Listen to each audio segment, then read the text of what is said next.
large precipitation events, because there's stormwater connected to the sewer. You'll get surcharging manholes down here. What's the intersection, Jim?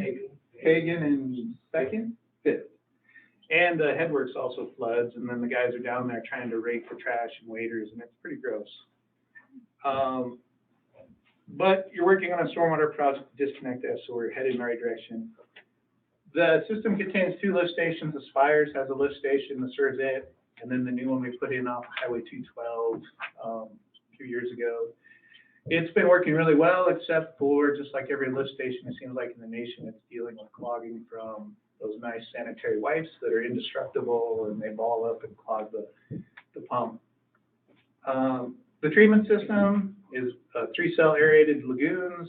It has a headworks that takes out most of the trash. It has a grit separator, 3 cells, and then the treated water goes through UV disinfection before it's discharged to Rock Creek. It's been performing pretty well. There's some maintenance that's had to be done on the grit removal pumps and casings they've worn out, so Jim has that in the works. Just kind of a map, which is really hard to read up there on the little slide of what your sewer system looks like. The collection system, one of the big problems, like I said, is I mentioned the inflow with a big rain event, or when the snow melts, it floods, and you can get up to 5 million gallons per day down at the treatment plant, and it's only designed for under 2, so it starts flooding the headworks. A lot of that, where we're working on separating the storm sewer from the sanitary sewer, will alleviate those big peaks, but you still have a lot of background infiltration of groundwater. Jim and his crew have systematically been videoing all the old vitrified clay pipe, and here's just one picture that captured it. You can see the water just gushing in a joint, so you're paying energy and aeration and UV to disinfect groundwater, and it's a lot of extra cost. So we took your average wastewater flows at the lagoons are 319 gallons per capita day, where your average winter water usage is only 79 gallons per capita day. So you can see there's a huge difference there. And, you know, we look at winter water usage a lot of times as that should 100% more or less go to wastewater because people aren't watering the lawn, washing their cars or their boats. 75% of water going to the lagoons is I&I. And so your biggest bill, maybe in the whole public works, is the power bill for those aerators and the blowers and the headworks. And so treating all that extra I&I is a big deal. So once we looked at these, the alternatives are pretty straightforward. On the collection system, basically all this 100-year-old vitrified clay pipe needs to be replaced at some point. It's way past its useful life. So we looked at alternatives to replace it. Slip lining is a common term, cured in place plastic pipe. They go in and they put a sock through there and they steam it and blow it up and it cures in place, and we never dig it up. You have to do some spot repairs to make sure it works.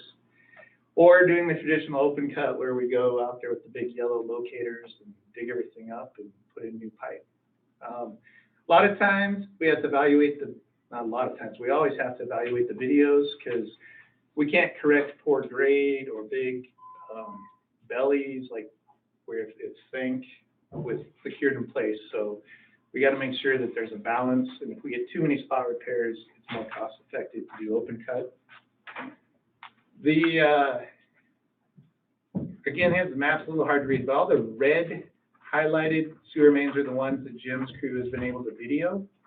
And Gina has gone to training and is certified to go through and evaluate those and rank the deficiencies she finds, like broken joints, holes in the pipe, and rank them from severe to low, what needs to be replaced. Your lift station, again, the only problem we have is it's clogging from the regs and wipes. And because this is a nationwide problem, they've started making grinders or trash collectors to deal just with the regs. Jim's talked to some different manufacturers. We worked with him.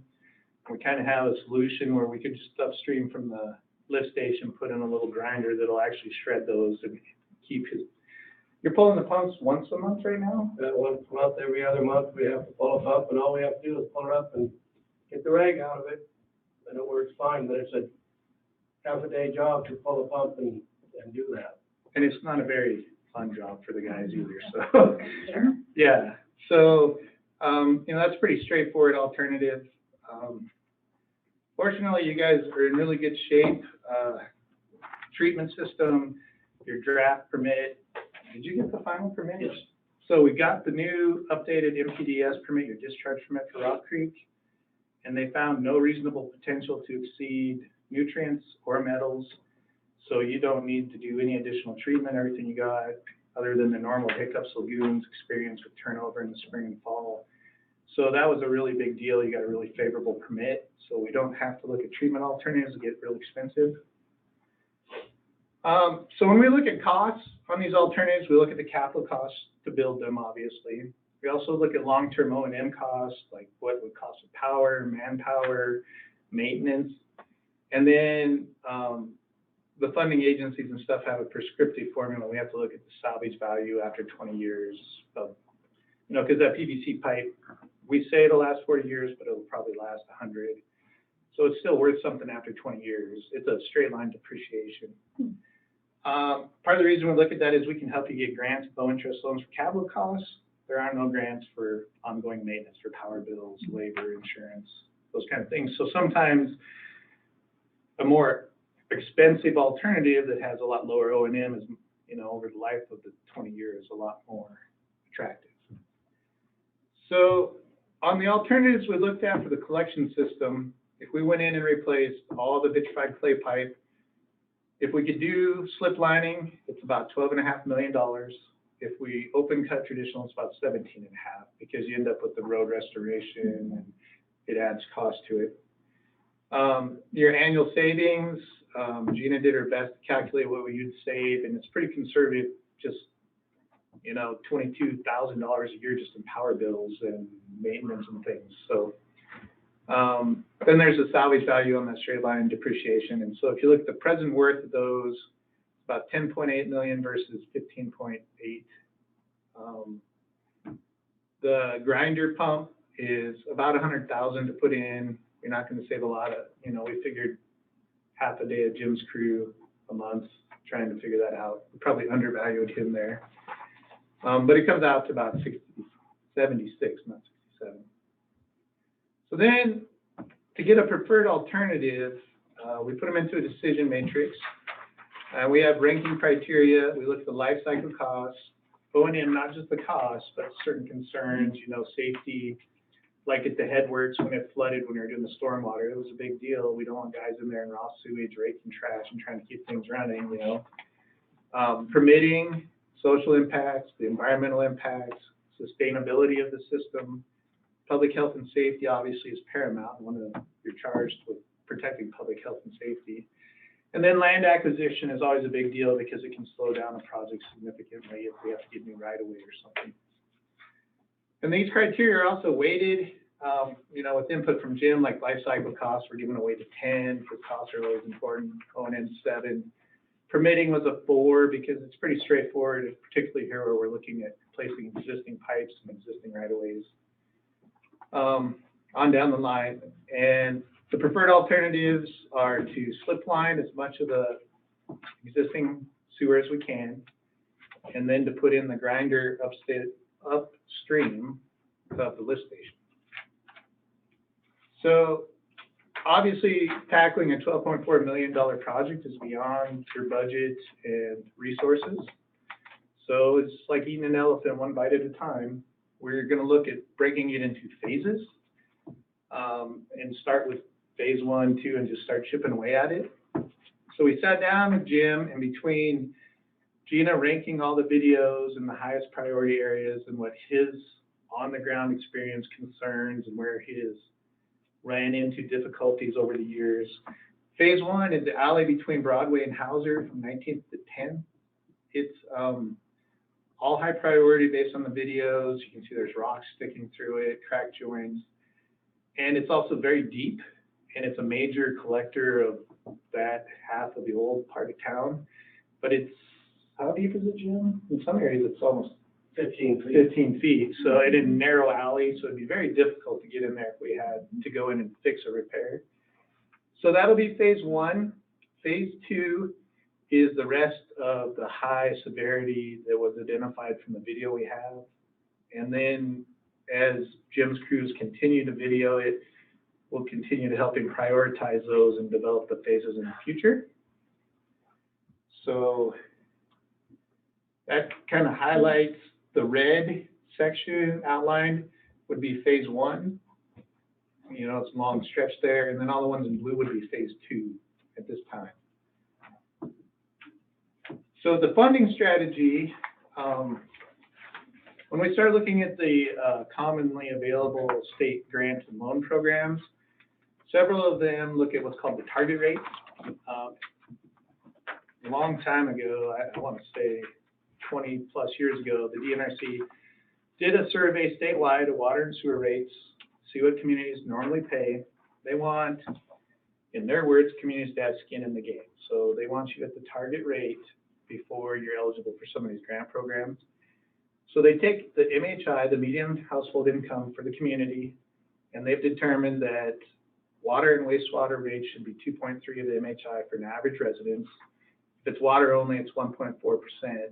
Wastewater only is 0.9%. And right now they're using the 2015 to 2019 data from the American Community Survey. That currently lists the MHI for Red Lodge at 48,311. So you see we calculated the target rates. Your water rate's at 73%, your wastewater is at 140, but what they're going to look at is the combined rate. And you're right at 100% of target rate, which makes you eligible for the grant programs, which is bottom line the important thing. So some of the funding sources we went through and looked at, so the ARPA funds, the American Rescue Plan Act, the city had access to funds through 3 different avenues. The local fiscal recovery funds, commonly called Bucket A by our state funding agencies, was the direct allocation. The city received half last June. They'll receive the other half this June. You have obligated some of it to the stormwater to leverage your minimum allocation and competitive grants, but there's still some available that you haven't obligated that could be obligated to this project. The state took their money and through House Bill 632, they created 2 grant programs for water and sewer projects. One was called the Minimum Allocation Grant. Every incorporated city or town and county that got the direct allocation of local fiscal recovery also got, they took $150 million and spread it amongst them using the gas tax formula. It's not tied to gas tax, they just use that same formula with population. You guys applied for that minimum allocation grant for the stormwater project, were awarded it, so it's already obligated. The competitive grant, they took the rest of their money and they created a competitive grant. There have been 2 rounds. In the first round, we did apply for the stormwater and you guys got a $2 million grant for that to add phases 2 and 3 to phase 1. So you did really well there. There may be a 3rd round because any money that's not obligated in bucket B by January 1st of 2023 goes into bucket C. So I don't know how they're not going to have round 3. They keep saying it's a maybe, but if they get all this other money, I don't know how they're not. In the back of our mind is we could look at going after that round 3 for phase 2 and add it to the phase 1 project if we can get more grant money and leverage it. So we'll be watching that pretty closely. The Montana Coal Endowment Program, it was formerly called TSEP, the Treasury State Endowment Program, but Dwayne Ankeny thought we should change the name, so we did. It's a state grant program that's based on coal severance tax. If you're at target rate, you can apply for $500,000, 125% target rate, you can apply for $625,000, 150, $750. You guys received an MSEP grant for the stormwater project. It does require a 50-50 match, can't exceed 50% of the project. This again would be a great option for the sewer project. And those applications are due May 19th. They moved it back from the 5th. The DNRC Renewable Resource Grant and Loan Program, you can get up to $125,000 for public facility grants, and it's for conserving, managing, developing, or protecting renewable resources. I&I projects fit it to a T. So this again would be another good source of money. Those are due May 16th. The community development block grant, CDBG, to be eligible, your low to moderate income has to be 50% or greater. It lists yours at 49%, so you guys just missed being eligible for that one. Which is a two-edged sword. It's good that you're not eligible, but it's bad that you can't get the money. Rural development, USDA Rural Development Program provides grant and low interest loan packages to communities for water and sewer projects that address public health and safety. Your MHI would put you in eligibility there for maybe up to 45% grant, but reality is it might be 25%. Rural development has a 40-year term on their loans. Past projects, the city has been able to go after state revolving fund SRF funds, which are a 20-year term and have got better interest, shorter terms, which is the next one, state revolving funds. The state revolving funds, there's a water and a sewer side to it. They offer low interest loans to communities. They also have a potential for forgiveness. You guys have received $500,000 in forgiveness on Hagen Avenue water project, and on the water rehab and sewer rehab we have going right now, you received another $500,000 in water. So forgiveness is definitely on the table if we had to finance anything with a loan. And they can't technically, by federal law, give a grant, so they just give you a loan and then forget half of it.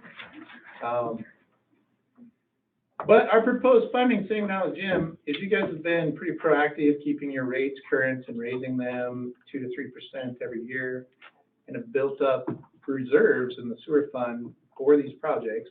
So the proposed funding package we put together, working with Jim and Lonnie, is we commit $200,000 roughly of the remaining local fiscal recovery ARPA funds, go after a MSEP grant and a DNRC grant for $500,000 and $125,000, and then Jim has $500,000 in reserves that he's built up for this project. So we can go after these grants, leverage them with the reserves, and not have to take out any sort of loan, so we avoid the closing costs, bond counsel costs, the interest. So it's really been great planning on Jim's part, and he's gotten positioned really well.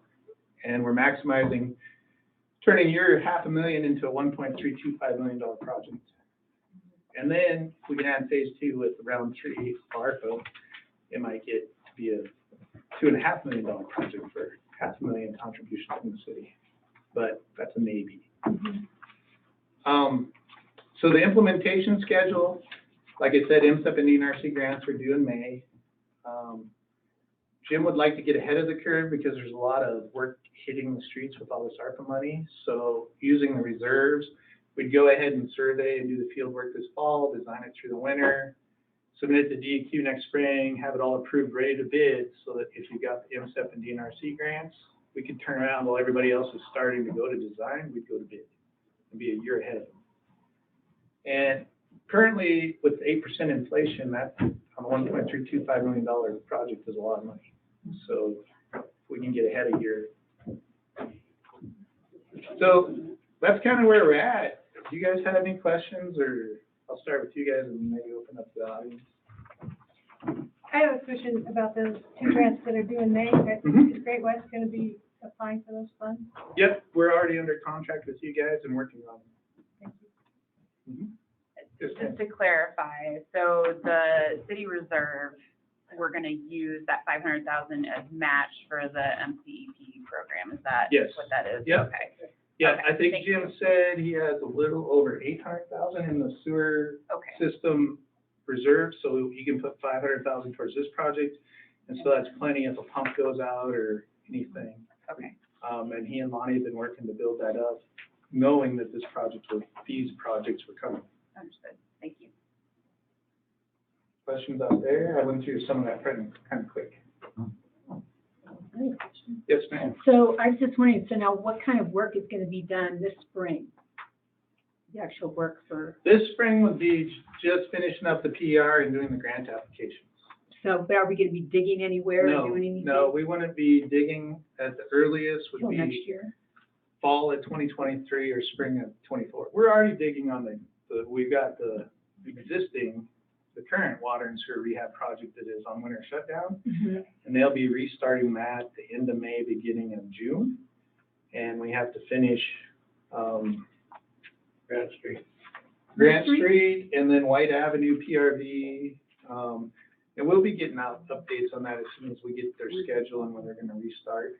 And then we're in the process of designing the phase 1 of the stormwater improvements. And that'll go out as soon as it's approved a bid and hopefully be starting late summer, fall, right behind the water and sewer rehab. Mhm. And we'll be designing phases 2 and 3 of the stormwater that'll go out to bid while phase 1's getting built, which will hopefully start next spring, and we'll just keep stacking them up. And so how long, when's gonna be the end time? When we replace Yeah, I want to know. $12.5 million worth of sewer mains, It's never ending. it may be. Start right back over again. Yeah. That's 20 years ago. Yeah, no, if we keep going the way, and Jim's been pretty aggressive about trying to be proactive, there really literally is no end in sight.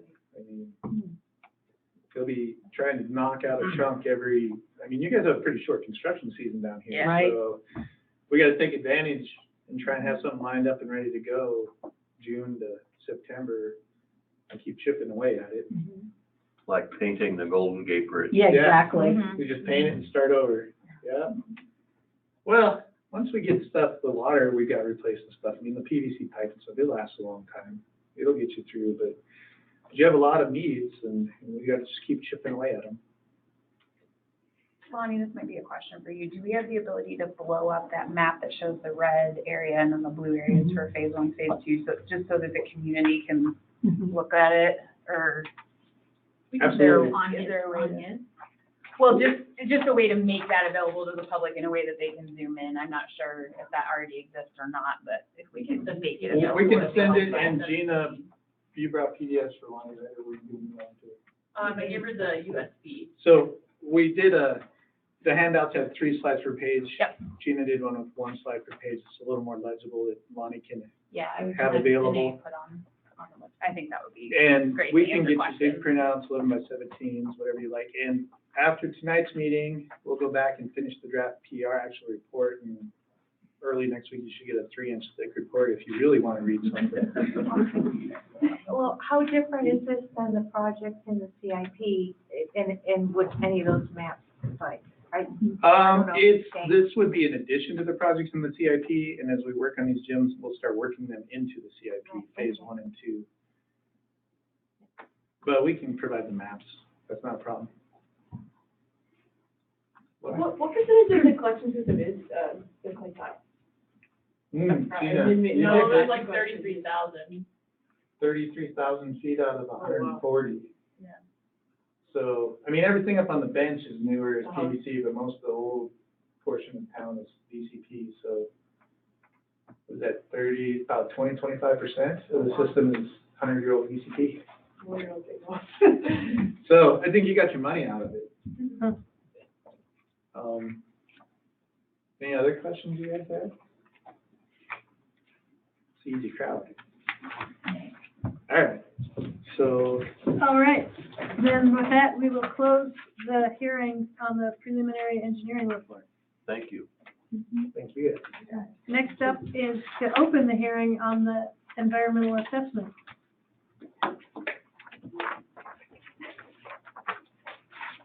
All right, so,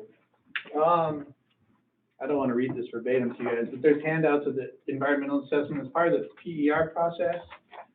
We go through the alternatives. Once we have a preferred alternative, there's a list of state, federal, local agencies. We send out and ask for environmental comments on what impacts they may experience and see. We get those responses back. We do a checklist. We prepare an environmental assessment of what we might run into. The first few parts of the EA just summarize the PER findings. You know, we need to replace this BCP, potential solutions. Since it's all replacing existing pipes and existing right-of-ways, we got no comments or concerns that we're gonna dig up dinosaurs or archaeological findings. So it will probably be a finding of no significant impact, meaning that a full environmental assessment, we have to do the environmental assessment instead of a full-blown EIS. So going through it, the biggest thing is if any of you or the public, we put it out for comment as well, if they know something we don't know of. You know, a lot of things we look at, like when we did Broadway, we knew we might hit some leaking underground storage tanks, some oil contamination, but we haven't identified any on these. Especially doing slip lining, we want to dig it up so we don't disturb it anyway. It's pretty straightforward on the EA, but were there any comments on the environmental impacts from the proposed project or improvement? And it'll be, Lonnie will have it again up here, and then there's a comment period. People can submit any comments they might have. Fortunately, in this case, it's kind of a technicality. It's, you know, if we were going out to a new field and building a new lagoon system, it gets a little more complicated or impacting the creek or something. So, but rehab's pretty straightforward. That's a grand entrance. All right. Any questions? Okay, we know this. Yes. I don't have any. Yeah. All right, then, if we have no further questions or comments, then we will close the hearing on the environmental assessment. Thank you very much, Chad. Thank you. And thank you, Jeannie. I thought you were gonna have hard questions. That's why I brought back. Well, if you didn't have backup, we would have. Anyway, if everybody wants to take a breather for a half an hour, then that's fine. I don't think we have anything else to discuss before the council meeting. No, that's all we had. And you're welcome to stay. We need to get that. Yeah. And Courtney warned me that, I told her that the marijuana regulations are specifically not part of our planning. All right. Jim, did you? I should agree with that. I hear you, but that, I think it was, Alice, yeah. how are you? Good. No, but it'll be on the city's website. So happy. Oh, okay. And she was said she was gonna have the name, put it on the website. And So listen, this is. as always, you can call them. And I always have my eyes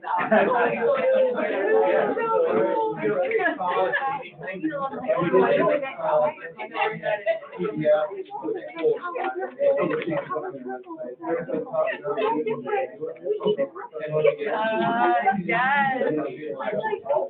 I get it.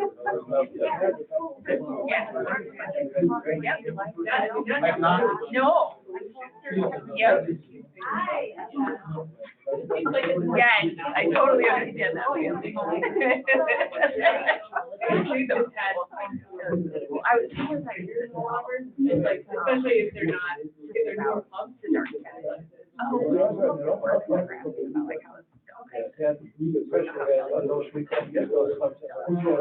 Yeah, cooler things they were getting to do during like, I can't take it money yet. I mean, that's like, Oh, he's got a very good sense of self. I'll say that about him. That's a great lifestyle. I feel like it's, all about corn. I hate the way it's smelled. But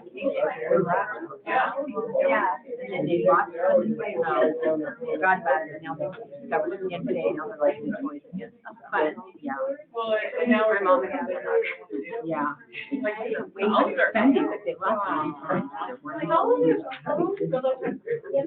No, that's just it, like, you know, they have to do it.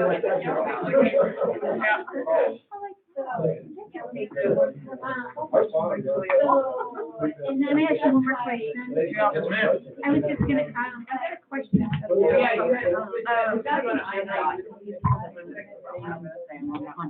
hi. So things that say discussion, they're gonna be discussion first, and then if somebody wants to put it up for a vote, it'll happen that way. So they redid, when they did the regions, they did. Yeah, we're doing. That's what I'm asking, like, We kind of got drugged into that. I thought it would go up for Also our and then we have to take our action. It's like down at the gas station, like,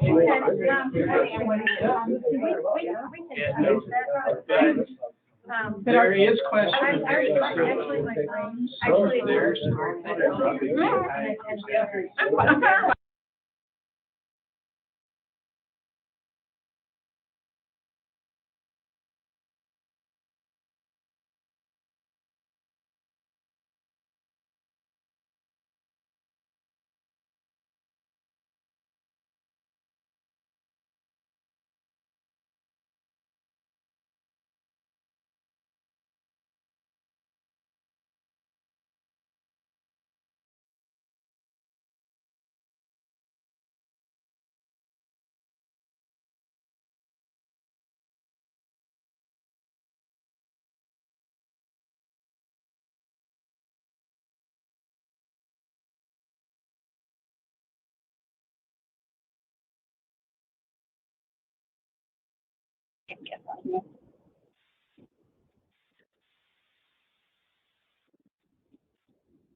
All right, this meeting will come to order.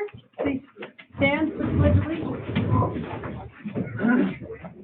I pledge allegiance to the flag of the United States of America and to the republic for which it stands, one nation, under God, indivisible, with liberty and justice for all.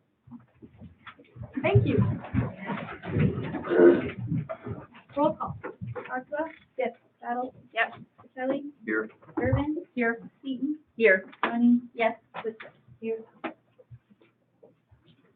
Well, first of all, I'm delighted that you all could come. We've got a few things to take care of right now.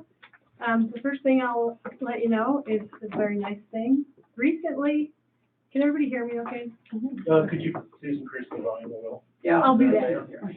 Recently, the Governor's Conference on Tourism and Recreation was held.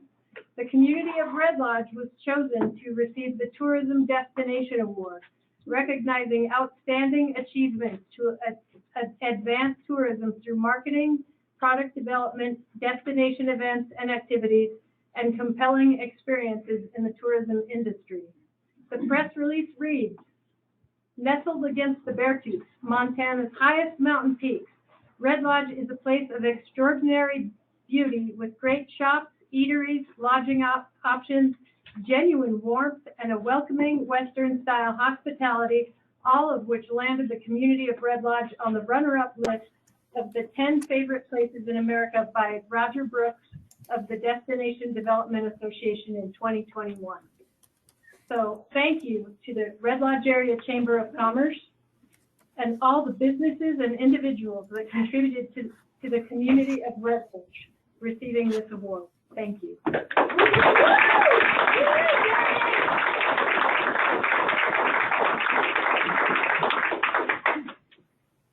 The next thing on the agenda is the appointment of a resort tax committee member to fill a vacant seat. We finally were able to get an applicant, and so I'm going to appoint Kristen Keys to fill that role. Thank you, Kristen.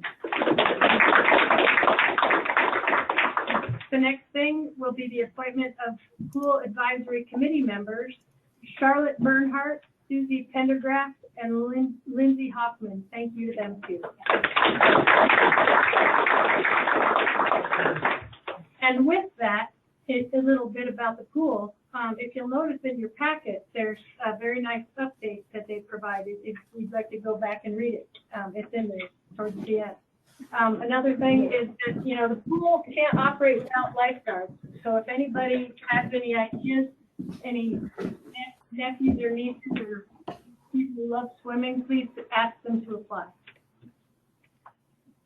Next up on the agenda is public comment. Anyone may address the council at this time on any topic within the city jurisdiction.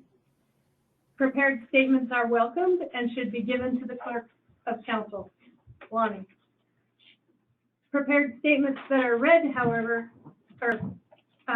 prepared statements that are read, however, shall be deemed unduly repetitious. We don't want you reading it, and then submitting it, because we read everything that we receive. So, we read it, we take it to heart. With that, if you would like to make a statement about something, please come to the podium, state your name and residence, limit your comments to 3 minutes, and please keep your comments cordial. So are there any comments? Sherry? Sherry Weimer, Red Lodge Area Chamber. Thank you so much for talking about the award, something our whole town can be proud of. And with that said, I giggled all this afternoon. Typically Lori gives these happy announcements, so I feel great being able to do it for her. Chamber business after hours is back. We, like everyone else, shut down when COVID hit. So I wanted to announce and personally invite Mayor, Council, and all of you to come help us celebrate the award we won. Thanks to Tom and Eliza Coops, Red Lodge Restaurant. They're going to sponsor. We're going to have food, prizes, a trivia contest. We're going to do a raffle, and a portion of the proceeds will go to the families affected by the recent fire in Bridger. So I hope many of you can attend, and thank you again for talking about the award. Thank you.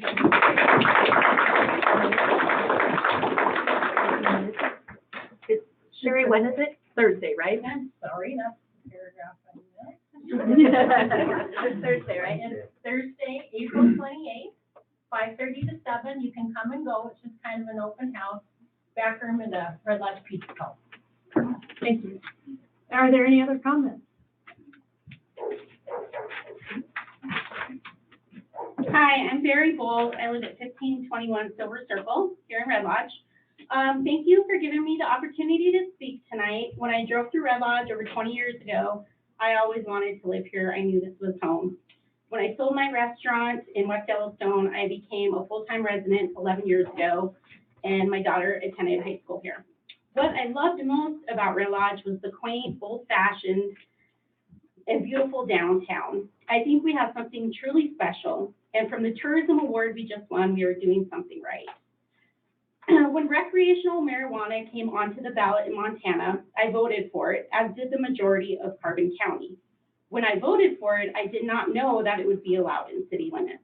I thought we as residents would be able to vote on where we wanted them, how we would tax them, or at least there would be public meetings on something that would potentially affect our town for many years to come. I'm a business owner. I understand that we must give the marijuana stores a fair chance because they are not going away.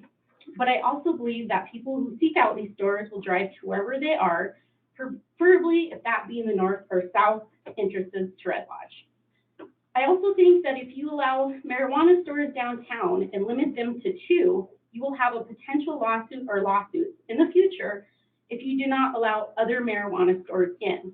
How are you going to tell someone who bought $1 million business that they cannot rent to who can afford their rent? If you only allow 2, you must allow all. I voted for the new mayor and council because you said you would be transparent, and I believe you will do your best for the residents of Red Lodge, whether you agree with their views or not. Please take the time to talk to the residents, and especially the downtown businesses, before you make any decisions on where marijuana stores will be zoned. If you are going to allow them in the downtown district, I would like them to be 500 feet away in any direction from where children and kids congregate. Thank you for your time and consideration on this matter.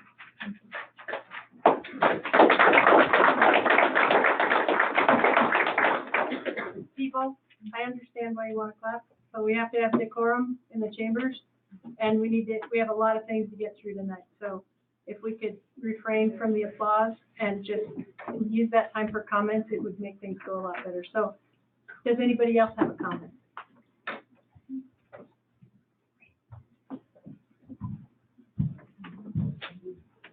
Sanford Wanauger, I'm a resident of Carbon County, more of a resident of Roberts.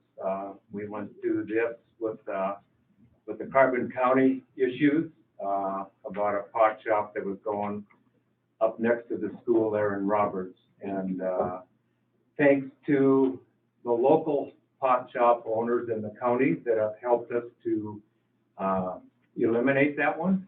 And so my gratitude to the to the other local pot shop owners. And I think that we have just received quite an award over being a spectacular place to be and to live. By adding marijuana to our shops in town, I think would be a degradation. There again, I think it would be a black eye to our community. It has been voted in as a state, but I think Red Lodge should step up and keep it outside.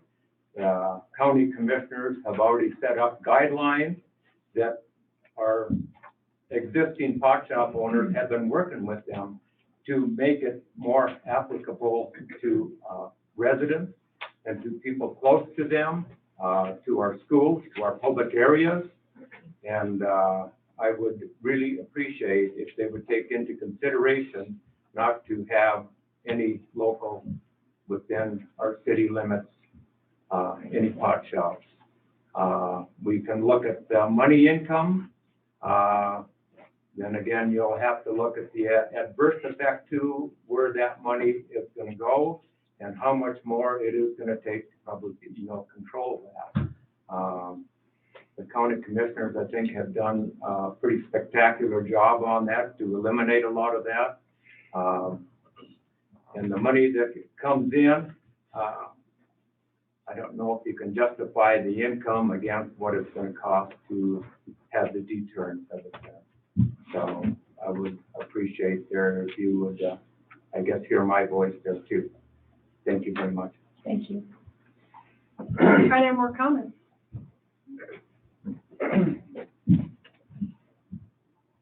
Lee Stevens, 522 Airport Road, apartment C5, Red Lodge, Montana, 59068. Very simply put, I'm going to make this short and sweet. Madam Mayor, the statement, the very congratulatory statement that you opened up with for our town. Simply put, I believe that the marijuana dispensaries and the further expansion of the marijuana dispensaries will make that go away. It will make it go away in short order. If not in short order, it will make it go away in time. It will erode and corrode our peaceful town. I think it is predicated, the idea of the expansion of the marijuana dispensaries are predicated on skewed facts. I think there's bias involved in summaries that people come to in their conclusions to favor the expansion of marijuana retail sales. And in regards to what some of the previous speakers said, it was indeed voted in, so it is indeed legal in this county, though I would like to remind my fellow Montanans that it is still a Schedule I drug that is illegal in the eyes of the federal government. But that said, the fact that it was voted in here in this municipality, in this locality, does not mean that it's here to stay, and does not mean that a ballot can't go back on for a vote in the future to make it go away, as I believe it should. And this is not to cast aspersion upon anybody who believes in this. This is not about any individuals. This is about the product and what I believe to be an insidious product itself. Thank you very much for your time. Thank you. Next, anybody else have a comment? Please, or David. Mayor, just a question on point of order. Will there be discussion period at the time of the issue, or is your goal to get all of the discussions out up front? We will have 3 points for discussion. We will have a discussion now, or you're welcome to share your comments now. You can share your comments when we discuss the issue, and you can offer your comments when we vote on the zoning ordinance as a whole. However, each person can comment on that part of the discussion once. Thank you, Mayor.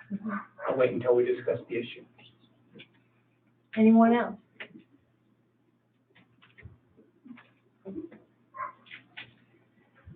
My name is Heather Cope. I am the president of the Red Lodge Chamber Board. I am opposed to having pot shops located in our historic downtown district area for several reasons. Number one is our kids. Kids use Broadway after school. They're going downtown somewhere, coffee shop, get a haircut. A lot of them go to the school of dance for dance lessons after school, or even just to get home. And it's a safe avenue to take. They're going to be walking past these dispensaries every single day. Kids are naturally curious, and this is just going to plant a seed in their head. Second reason, what everybody else is talking about, we've got that special hometown feel that most places do not. We are very unique with our Hallmark poster type atmosphere, almost Mayberry-like. That's in the mind of most who visit our community. It's what's special about Red Lodge, and we need to protect that. We need to protect our downtown area and not allow it to be corrupted in any way.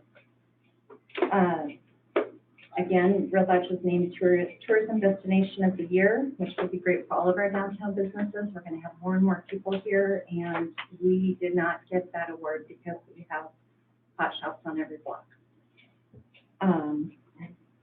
There are plenty of other places and dispensaries all around town.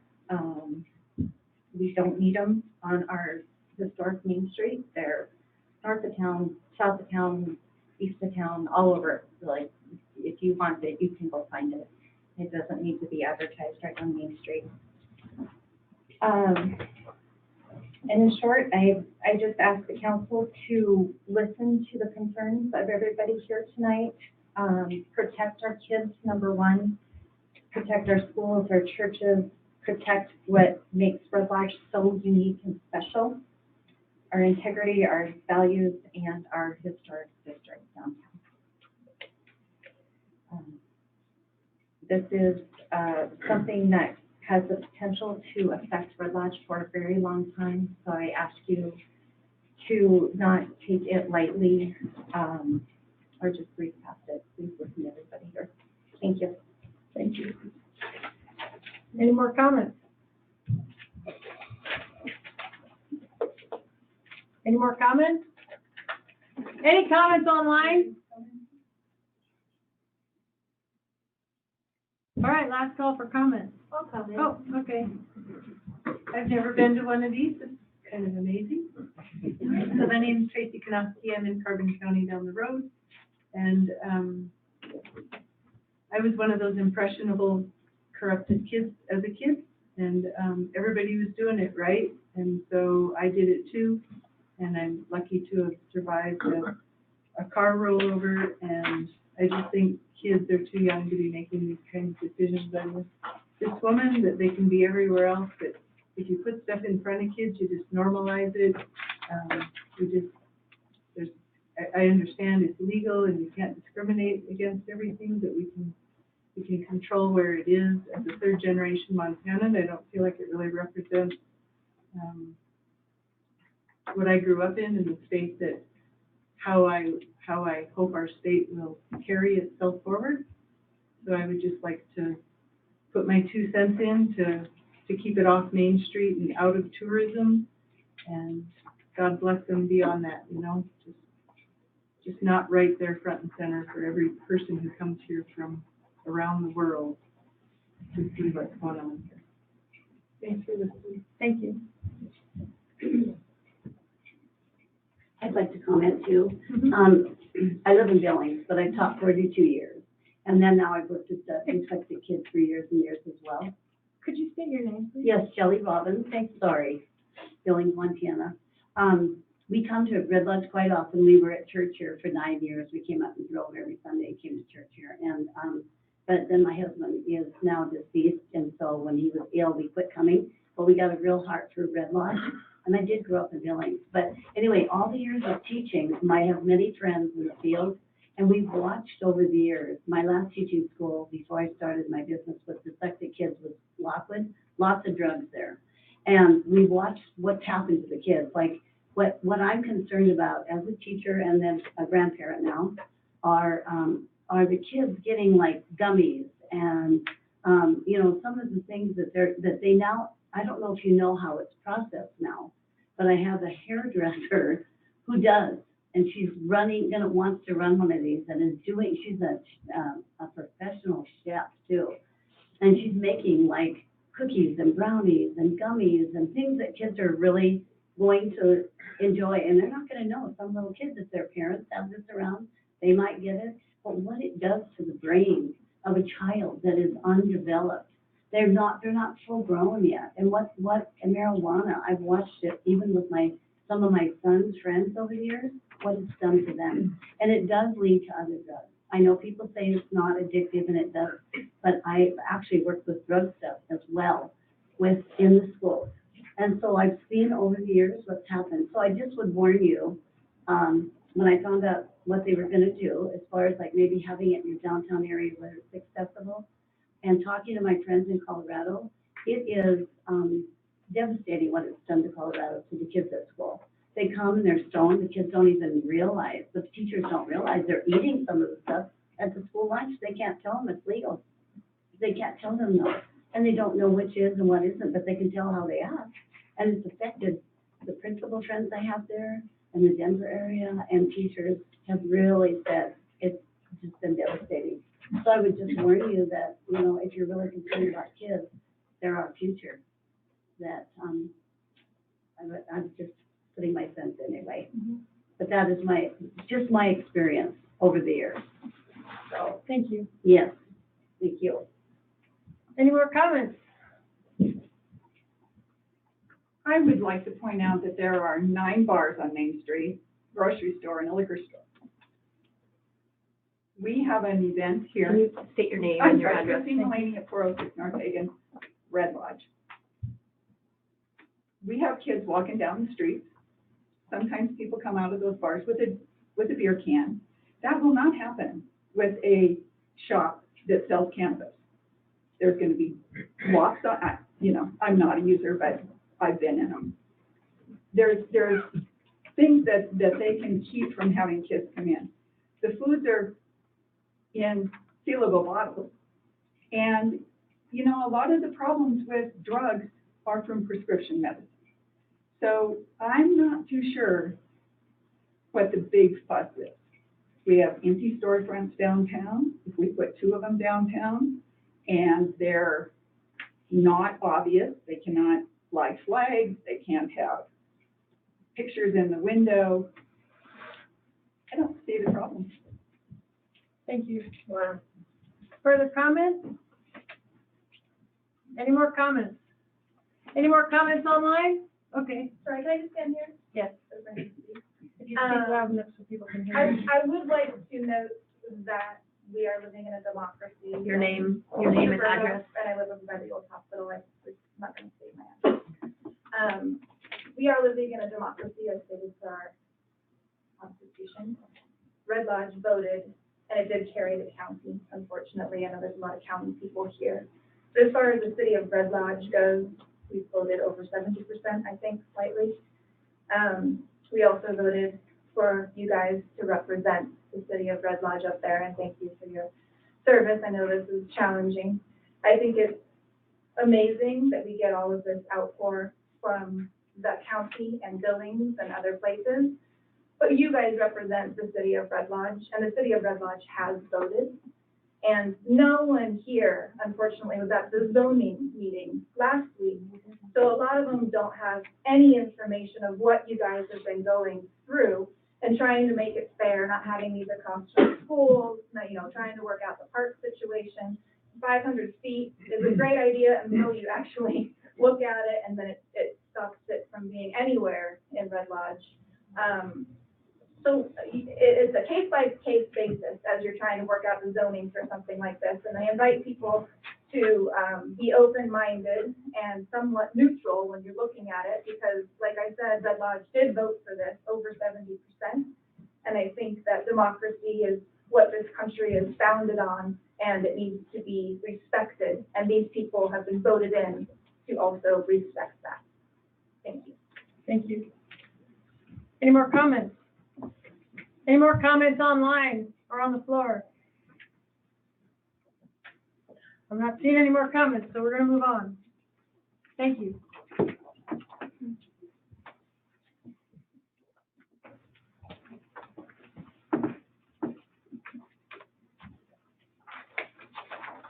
And so, with that segue into our next topic. For those of you who are aware of this zoning document that's done once every 5 years, the marijuana part, that was included in the previous zoning document, so this isn't, and it was allowed in various places, but we are defining that with the recent ruling of the election. So we're just trying to find that we're not picking whether or not to put it somewhere, we're picking where to put it. And as you know, Red Lodge is a small town. But we're gonna finish the review of zoning regulations and with clarifying some items from the marijuana zoning that were brought up at the last meeting. And we'll resume with the remainder of the regulations, beginning with item number 39. So at the last meeting, there was a discussion about the proper distance a dispensary should be from schools. The map, if you look at a map, that, you know, Courtney, can you pull that up? So this is a map that I made just so that I could understand exactly what areas different proposals would affect. And there was a lot of agreement for the 500-foot zone. That 500-foot zone is in red. You can't see it that well. The a 300-foot zone is in blue, and there's a 100-foot zone in yellow. And then the lines so the blue line on there is Broadway, and the top and the bottom of that line is red because there's a church at each end of Broadway, and there's the state licensing requirements are that you cannot have a dispensary within 500 feet of the entrance door of a church. And so the top and bottom of Broadway are strictly off limits, okay? So that leaves 5 blocks on Broadway. There were also concerns, you know, a lot of people didn't want it in the entrances, and a lot of people didn't want it downtown. But again, we're not trying to decide if we should have it. We're trying to decide where to put it. So if you draw a 500-foot radius around each of the schools and their property lines, you've blocked out all but 2 blocks of Broadway. And, you know, another concern that people had was that they didn't want them too close together, because that's also not a good look. So if you shrink the line to 300 feet, you've still removed an additional 2 blocks, leaving, I mean, it's like 3.5 blocks from that. But if you look at the actual,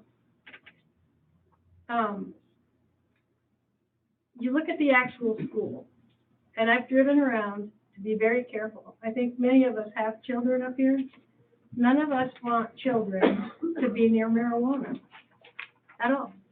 And we don't want the attraction of marijuana at all. And we mean that with every fiber of our body. I mean, we're not messing around with kids and marijuana. That's not something that we're not looking at, all right? We take that very seriously. But if you look at the 100-foot radius around each of the schools, that danger is removed, because there are simply, outside those buffer zones, it's either not zoned for a business, it's zoned residential, you know, and this goes for the city pool too. All the land around the city pool, I believe, is residential.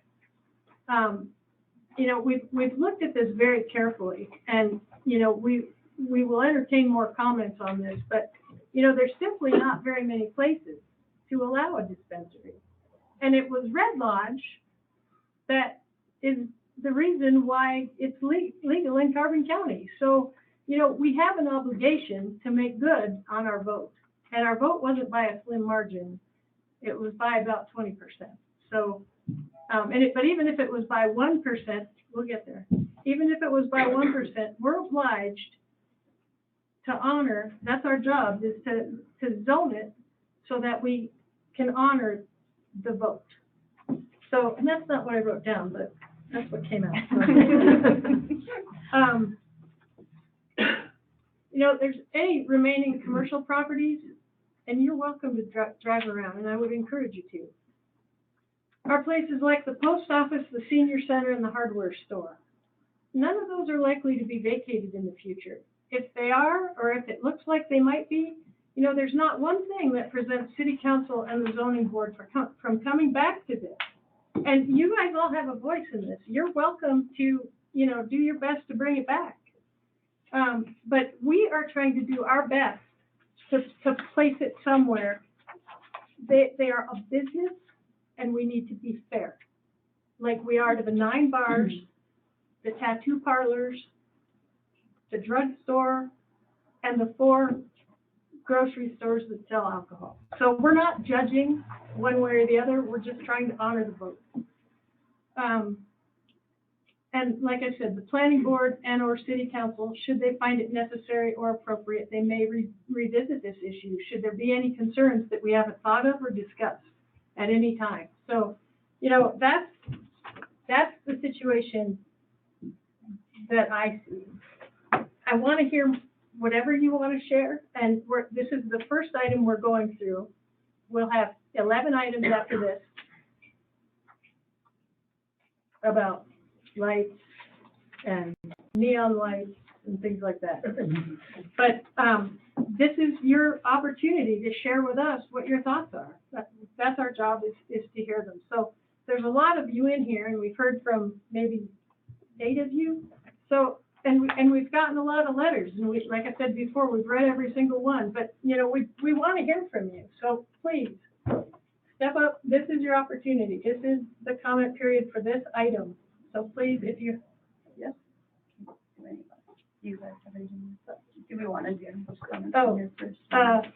Do we say the closing comments or anything? We do whatever. We can do whatever you want. We're going to listen to what you guys have to say. And Lee, you were first.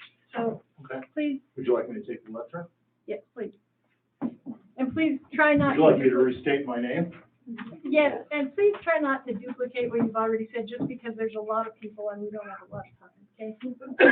I loathe redundancy, Madam Mayor. Thank you. Lee Stevens, 522 Airport Road, Apartment C5, Red Lodge 59068.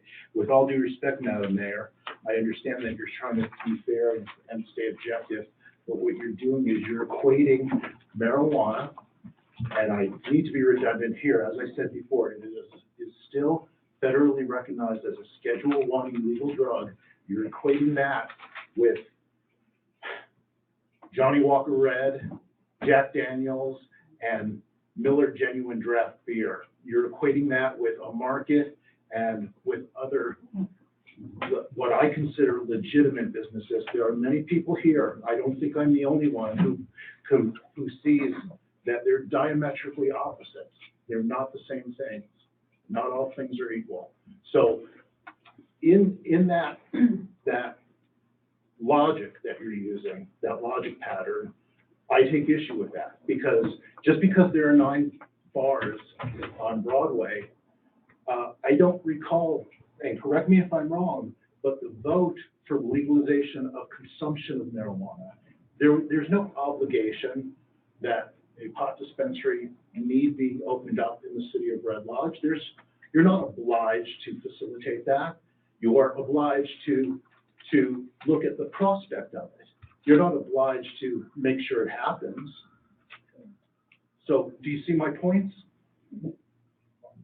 And I would just add that this is time for public to comment. It's not time Okay, for us. all right. to So these are my comments. They are not all things are equal.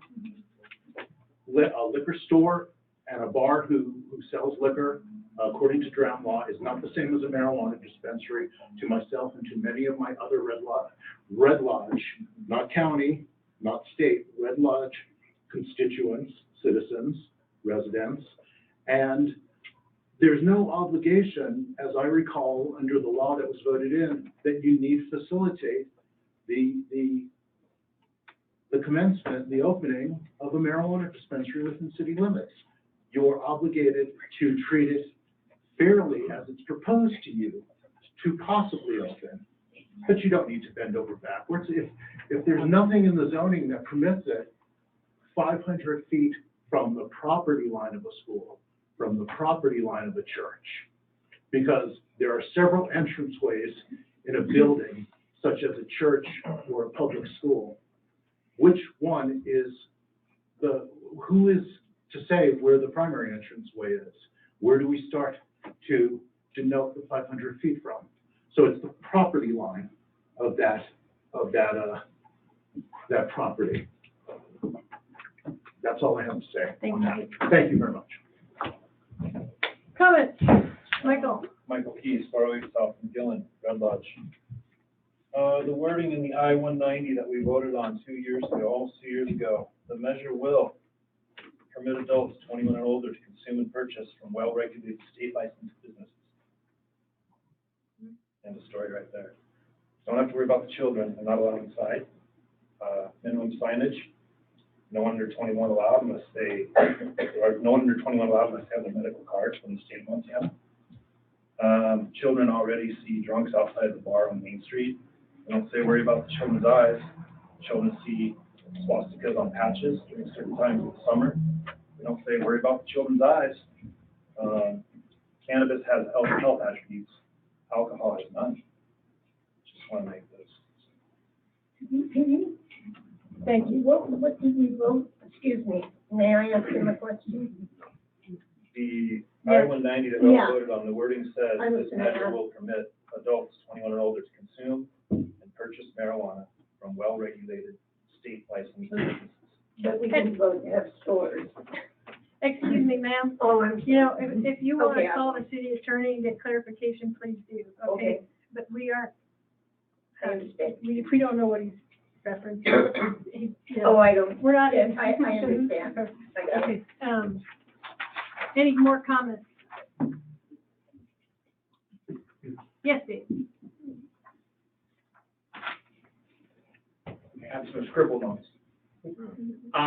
Most of you know me, all of you know me. You know, I'm a huge proponent of personal liberty and individual property owners' rights. What people do or smoke behind their closed doors is their business, not mine. That's not saying I want to change the faces of our service entry, which is the lifeblood of this city. What is before the city now is a policy decision, not about legality, but what about the face of our service industry for the city looks like. I've heard a lot of comments comparing it to alcohol. I don't see it as a comparison to alcohol. I see it as a comparison to chickens. And let me explain what I mean by that. Several years ago, there was a policy decision about chickens and livestock and whether we wanted to allow that within the city limits, whether that was part of what we wanted as our lifestyles and what we wanted to present. At that time, the council went to the planning board and said, we would like you to take up this issue and discuss it and come to us with a recommendation. When the planning board does that, they have a very rigid set of rules and procedures that they follow, multiple public discussions. They are not allowed to have ex parte communications one-on-one with potential proprietors or people who may benefit from that. And in fact, before we publicly discuss it and before we take a vote, there's a very specific question that is asked, and we all have to disclose if any of those conversations have taken place. I think that's a very important process that's there, it's established, it's how we do things. So when I say this to me is not a question about legality, it's a question about what we want our city to look like. The second part of the question that I wanted to address, and somebody already mentioned it in their comments earlier, it's been mentioned that the city, the question of legality did pass in the county by a very, very narrow margin, but that was because it was a wider margin within the city that outweighed the outlying issues. By the way, for reference, exactly the same scenario with Billings. I looked up Yellowstone County and their percentages and numbers are almost identical to Carbon County numbers. And when I called up the Yellowstone election administrator and went through the results, it passed in Billings it passed in Yellowstone because of Billings to almost the .01 percentage point is what it did in Carbon County and Red Lodge. Billings fortunately recognized that there were two separate questions. And somebody's comment earlier already mentioned this. So the question about legality, which is a very different question from, do you want to offer it for sale within city limits? That council recognized that they did not want to, based on X, assume Y. And I think that the evidence from what they saw when they turned it back to the voters indicates that that is two separate questions. Oh, that may wrap up? So anyway, my thoughts are, do it right, not right now. Don't be driven by artificial deadlines. I think the appropriate answer is to send it back to the planning board. If you want to send it to the voters, that's an option too. But I don't think rush it through. And my only last request is, I know all of you, I talked to all of you through the election process. I think rhetoric all of you used, one of them was transparency. So if we do have a discussion tonight and we do have a vote, I would ask that everybody please disclose if they have had those conversations outside of this public forum with the parties that it's fair that the public knows about. Thank you. Thank you. Any more comments? Any more comments online? Last call for comments. I want to make Yes. if I can get out. Okay? Yeah. My name is Claire Whitcomb. I live at 415 North Platte in Red Lodge. I'm understanding as I'm hearing all these comments being made. First of all, I'll give my personal experience. When I voted for it, and I did vote yes, I did not realize what dispensary meant. But boy, do I know what it means now. And I think probably a lot of other people who voted were not aware of the wording and what it meant. And I am guilty of that. I don't process things. I don't look up things. I don't try to research. And this is what has happened. And I agree with what Dave said. It should go back to the planning board. Thank you. Any more comments on the floor? Any more comments online? Last call for comments. One cap. May I? No, because you've already spoken twice. Yeah. Three's a charm, Madam Mayor. You'll probably get one more shot. It's a slippery slope, Madam. That's, Go ahead and stand up there and we'll say whatever you want to say. Yes. Madam, it's a slippery slope, and that's why some of us are ringing the alarm bell. Thank you. All right, moving on. Courtney, you want to pick it up with item number 39? Mm-hmm.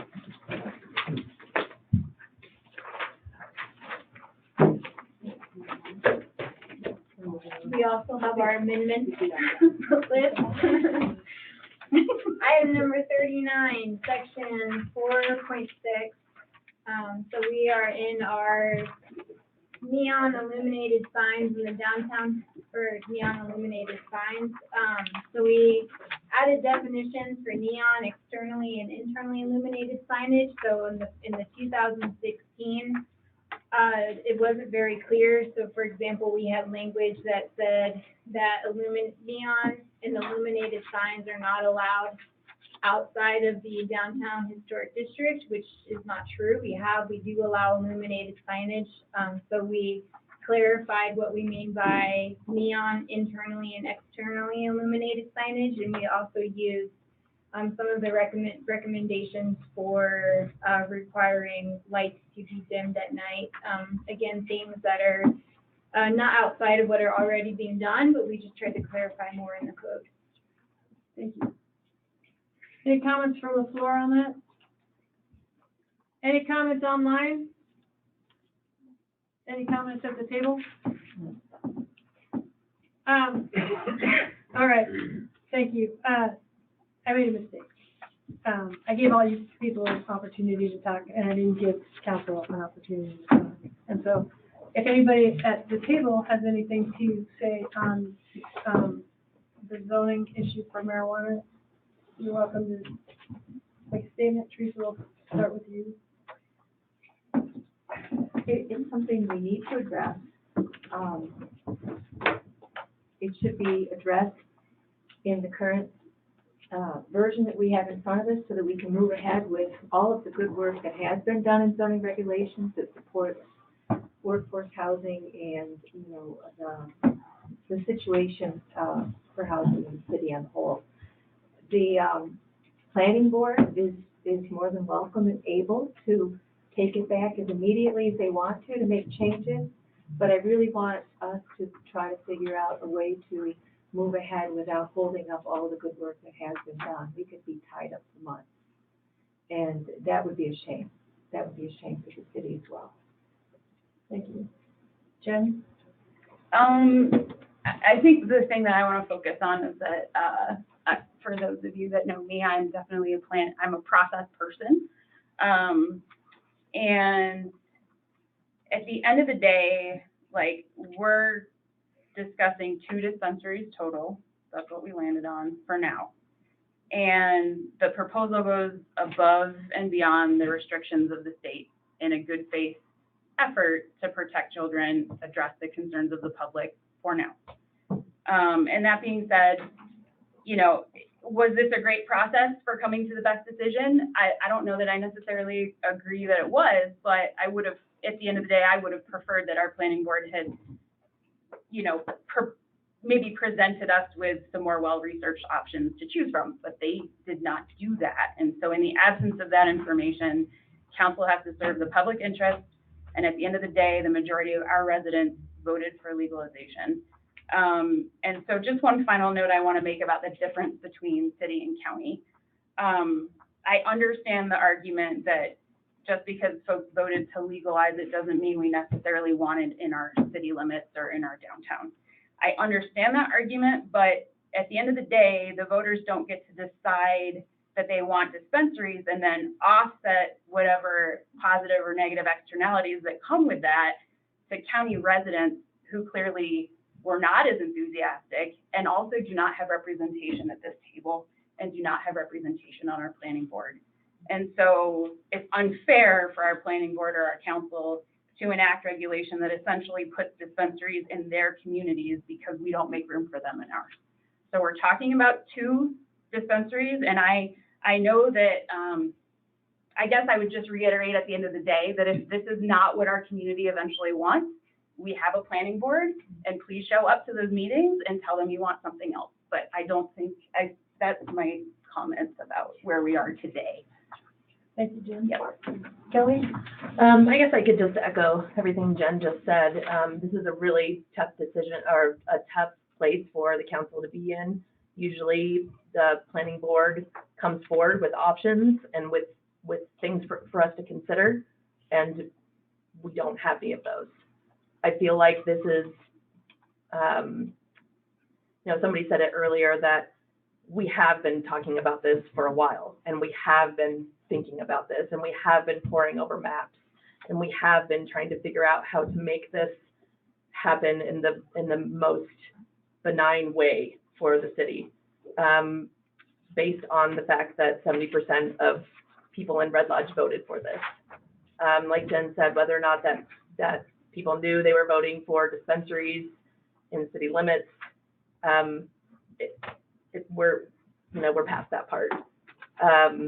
I think that what we put together for honoring the 500 feet of state regulations from any school or church, and then our additional 100-foot radius from any school, to make sure that any future development that is near a school but not on the same street will not be allowed to be a dispensary. So if you saw on the map up there, that's the areas, the places we were thinking about is the Cafe Regis, right across the street from the middle school currently. So with this 100-foot buffer zone that we're proposing, that would not be, a dispensary would not be allowed there. Same as it goes for the empty parking lot or empty area that's behind the Beartooth Children's Center, which is a preschool.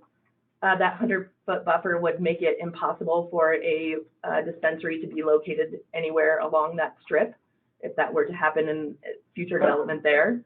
And same for the IGA. If the IGA grocery store ever changed hands and wanted to become a dispensary, it could not because of the 100-foot buffer around the Boys and Girls Club. So I feel like myself as a parent, I also don't want children to be exposed to it. And at the same time, I understand it's something they will be exposed to, no matter where they are. They already are. But I do think that this plan sets forward a really good plan for minimizing that exposure and making sure that the schools and the churches and our communities are protected. Thank you. Jody. I respectfully disagree with a lot of what's been said. First of all, when I was reading the Montana Code, the first thing under licensing, it says having a license is a privilege and not a right. So I feel we as a city, as long as we're moving this conversation forward, do have the time to do it right and send it back to the planning board and let them determine the best place to zone for this. And I still feel that way. I would like that to happen. Because we as a city need to zone this right the first time and not just put a Band-Aid on it for right now. Because with a Band-Aid, they're gonna go where they're gonna go, and then they're gonna be grandfathered in if down the road the planning board and the citizens decide that that's not where they want them. And I just wanna also say our zoning is based on the good of our entire city and our citizens, and it's not the good for just one industry. And the state guideline is 500 feet on the same street, but we as a city can and should be more restrictive. I have received many emails from our full-time residents, part-time residents, and people that just love Red Lodge, encouraging us to be more restrictive. 500 feet in any direction from a church, synagogue, school, licensed daycare, children's clubs such as the Boys and Girls Club, and our larger parks that children and families frequent is not out of line.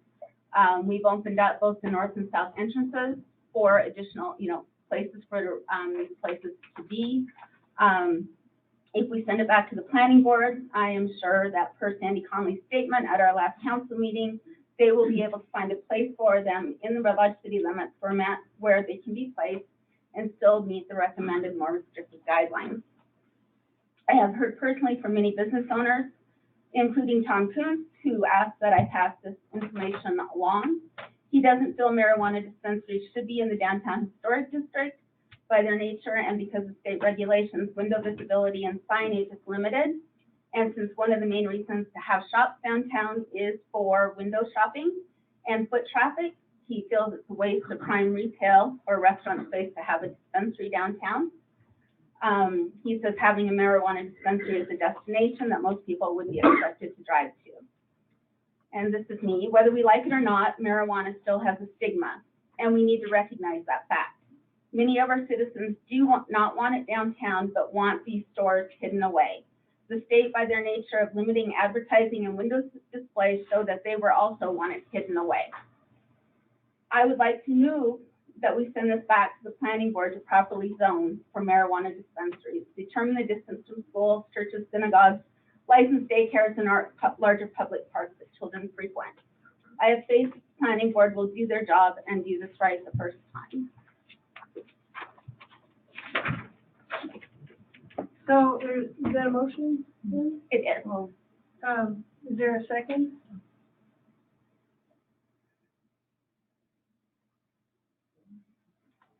Then the motion fails. More comments? Yeah. This is a very emotional topic. It went on the ballot. We were at 70%. It was a really cool idea, but all of a sudden now it's in our face and no one wants it in their backyard. But yet we voted for it 70% to 30%. But the reality is that here it is. I feel that this 2-block or 3.5 block is convoluted and it's going to open a can of worms. So I support sending this back to the planning board, not kicking it down the street, but it needs to be done right the first time. I think we're opening ourselves up for not only criticism, but litigation. If we begin to have all these concentric circles, all these different distancings, I think the planning board needs to give us a more cohesive plan and a more fair plan, not only to the public, but to the business owners who want to open a pot shop. I believe this is closing in on us, and I don't think it's as well thought out as it should have been, and I think it needs to go back to the planning board. Excuse me. Order, thank you. You did vote no on, you did not approve of Jody's motion to send back to the planning board. I didn't know whether this was the appropriate time for such a motion. I didn't know in old business we had an action item. And we will. Carrie. Well, a lot has already been said that I probably would echo by Teresa and by Kelly and by Jen. And I guess I would just say that, you know, I'm new on the board, but when I look at the work that the planning board put into this, they obviously kicked it up to city council to address, and that's what we're doing. And to say that they're more qualified than the people up here that have spent a lot of time looking at the issue, engaging with the public, finding out what actually it means to have a marijuana dispensary in town, I think is to overlook our competency as citizens of this community and as elected officials. So I would move that we should vote on this. I think we've all had enough opportunity to look at this and ask questions. I think it's time to vote on this. And again, this is a living document. And if the Planning Commission wants to go back and look at this at another time, they can, and we can be revisited. So I guess, you know, my own perspective is, I'll be honest with you, I'm not really much of a drinker and I don't smoke pot, but I think it's a fair thing to do. The people have spoken in Red Lodge. They have overwhelmingly said that they want to have, it's legal, and there's no reason why we shouldn't at least give them an opportunity to have dispensaries like we have liquor stores, because it's just, you know, a personal preference. And I would say too, the one thing that I would like to also echo is that, you know, there's a lot of parental responsibility that goes along with any of these things. So kids are already smoking pot, they're already drinking and all kinds of other things. And it's really ultimately up to the parents. And I don't see why we should be serving that role as city council. So. Thank you, Terry. And I would just like to make a clarification. Pete is correct. This is not an action item at this point in time. We will be coming back to pass the document as a whole. So thank you, Pete, for that clarification. And now we'll go back to lighting. Item number 40. Item number 40, so that in the same sign section, all we did was switch two sections so definitions would come before exemptions, because that follows more suit of what we do in other sections of the zoning. Thank you. Any comments on the floor? Any comments at the table? Item 41. Item 41, section 4.6.47, for wayfinding, traffic control, and events.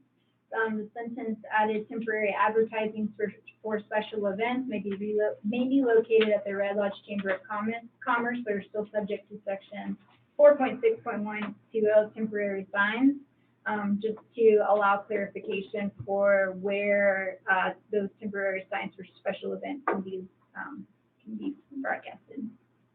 Thank you. Any comments on the floor? Any comments online? Any comments at the table? All right, next, item 42. Section 4.6.60, item B, the maximum size of the single sign was changed from 60 to 40 square feet. And so that decision was based off of generally what we see come through for sign permits, looking at, you know, the reality of what a 6 square foot sign is versus the 40 foot square foot sign, what we typically give in our application. Any comments on the floor? Any comments online? Any comments at the table? All right, item 44. Section 4.6.66, the illumination, section was added, and so this section followed, health and safety guidelines for when light is too bright for people who are driving, and it can actually, blind people as they drive, and to also, support our dark skies, initiative, so that we make sure that our illuminants on our signs are not too bright, both for public health and safety. Thank you. Comments on the floor? Comments at the table? Comments online? Thank you. Are we at 4.6.8? Mm-hmm. Subsection E, added to read, subsection E, size, the sign shall have a maximum of 22 square feet, so that's for neon signs having a maximum of 22 square feet in the downtown historic district. And again, that was, based off of, you know, when we get neon sign applications of, you know, what size, we look at, the planning board looks at what might be too big and, stand out in the downtown district. So we wanted to limit size to be clear for people who are applying for sign permits. Comments from the floor? Comments online? Comments at the table? Courtney, was this a new, addition, or did it used to be a lower or higher number? It's a new addition, so we didn't limit the size of neon signs. And we had an application come through where we decreased the size of their neon sign because we felt like it was too tall and impeded some of our other zoning. Any more comments at the table? All right, item 45.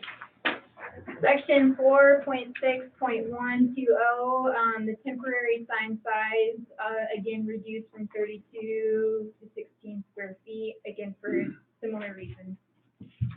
Any comments on the floor? Comments online? Comments at the table? All right, 46. 46 is one that happened in between zoning, so before my time, where, section, or item B, mobile home, was moved to a different section, 4.7.30, as a structure, non-conforming structure, rather than it being a use. Any comments on the floor? Any comments online? Any comments at the table? Item 48, or 47. 47 is section 4.7.50, administrative review of non-conforming structures, lots, and uses. So the last sentence in the first paragraph was removed. It used to read, off-street parking shall be required if none currently exists on the property, and when feasible in doing so would not result in a significant loss of mature vegetation. Any comments from the floor? Any comments online? Comments at the table? All right, 48.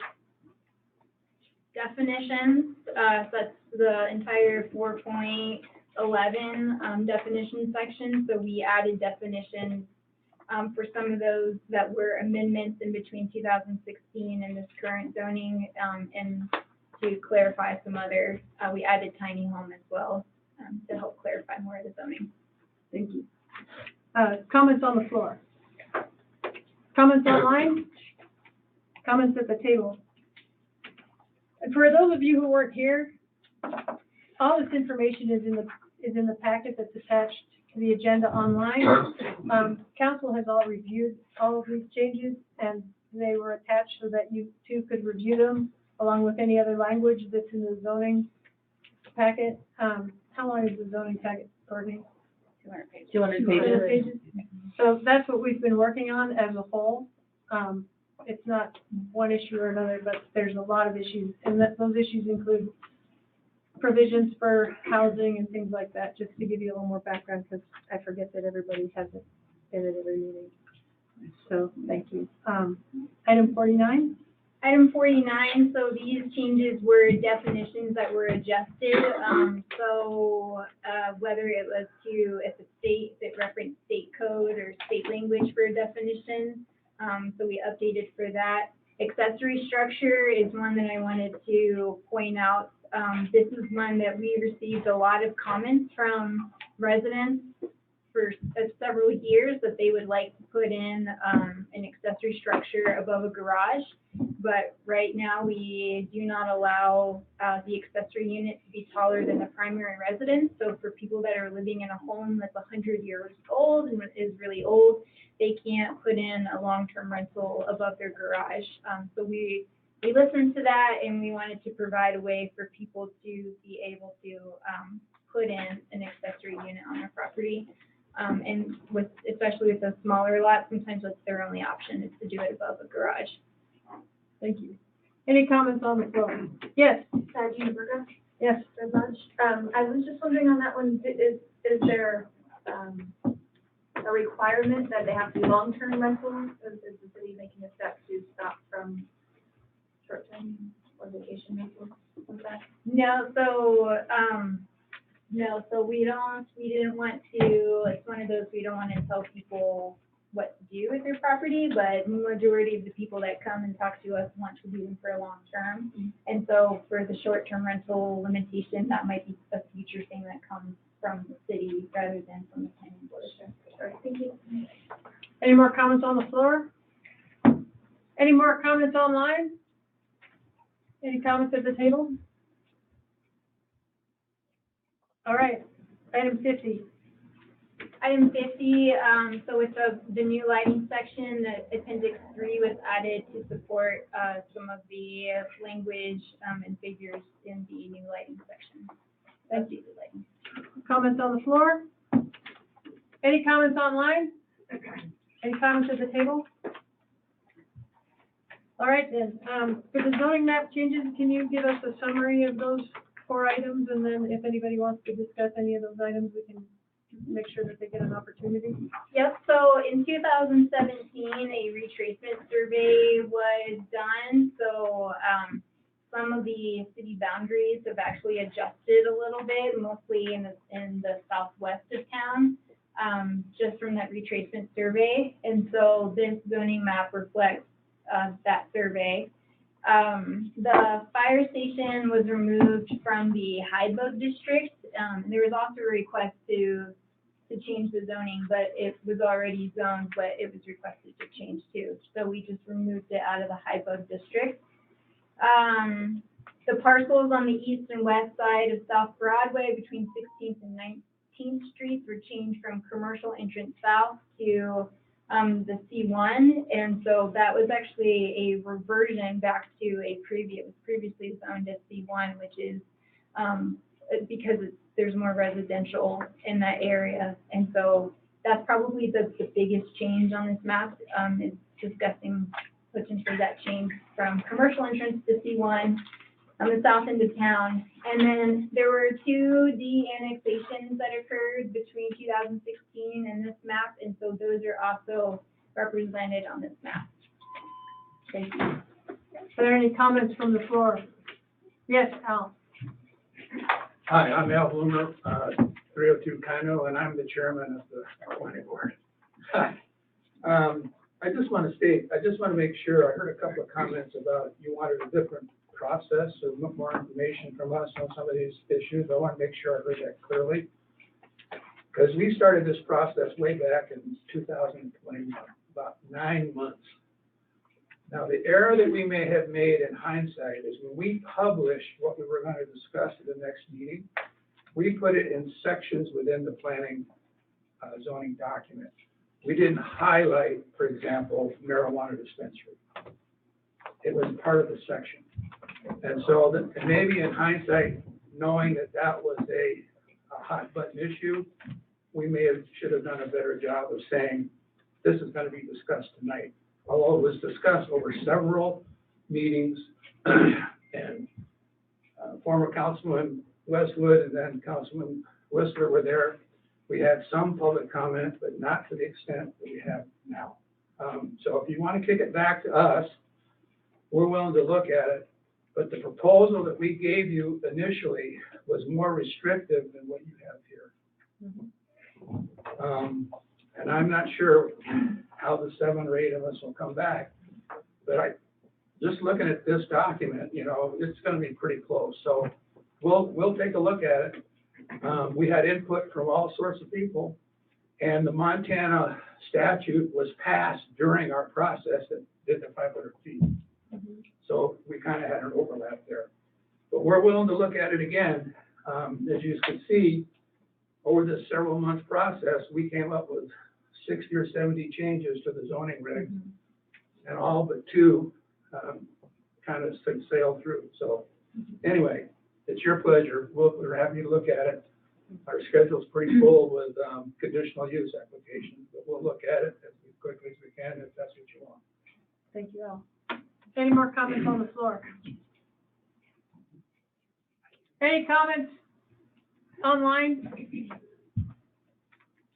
Any comments on the last part at the table? All right. Well, moving on, with new business, we get a budget presentation, and it's great that y'all could come. So, Jen has been focusing on the budget with, Lonnie, our clerk of court, our admin, sorry, not clerk of court, admin. And, sorry. Got a new job there. Anyway, so Jen, is going to make a slideshow presentation. I know this is why everyone's actually here.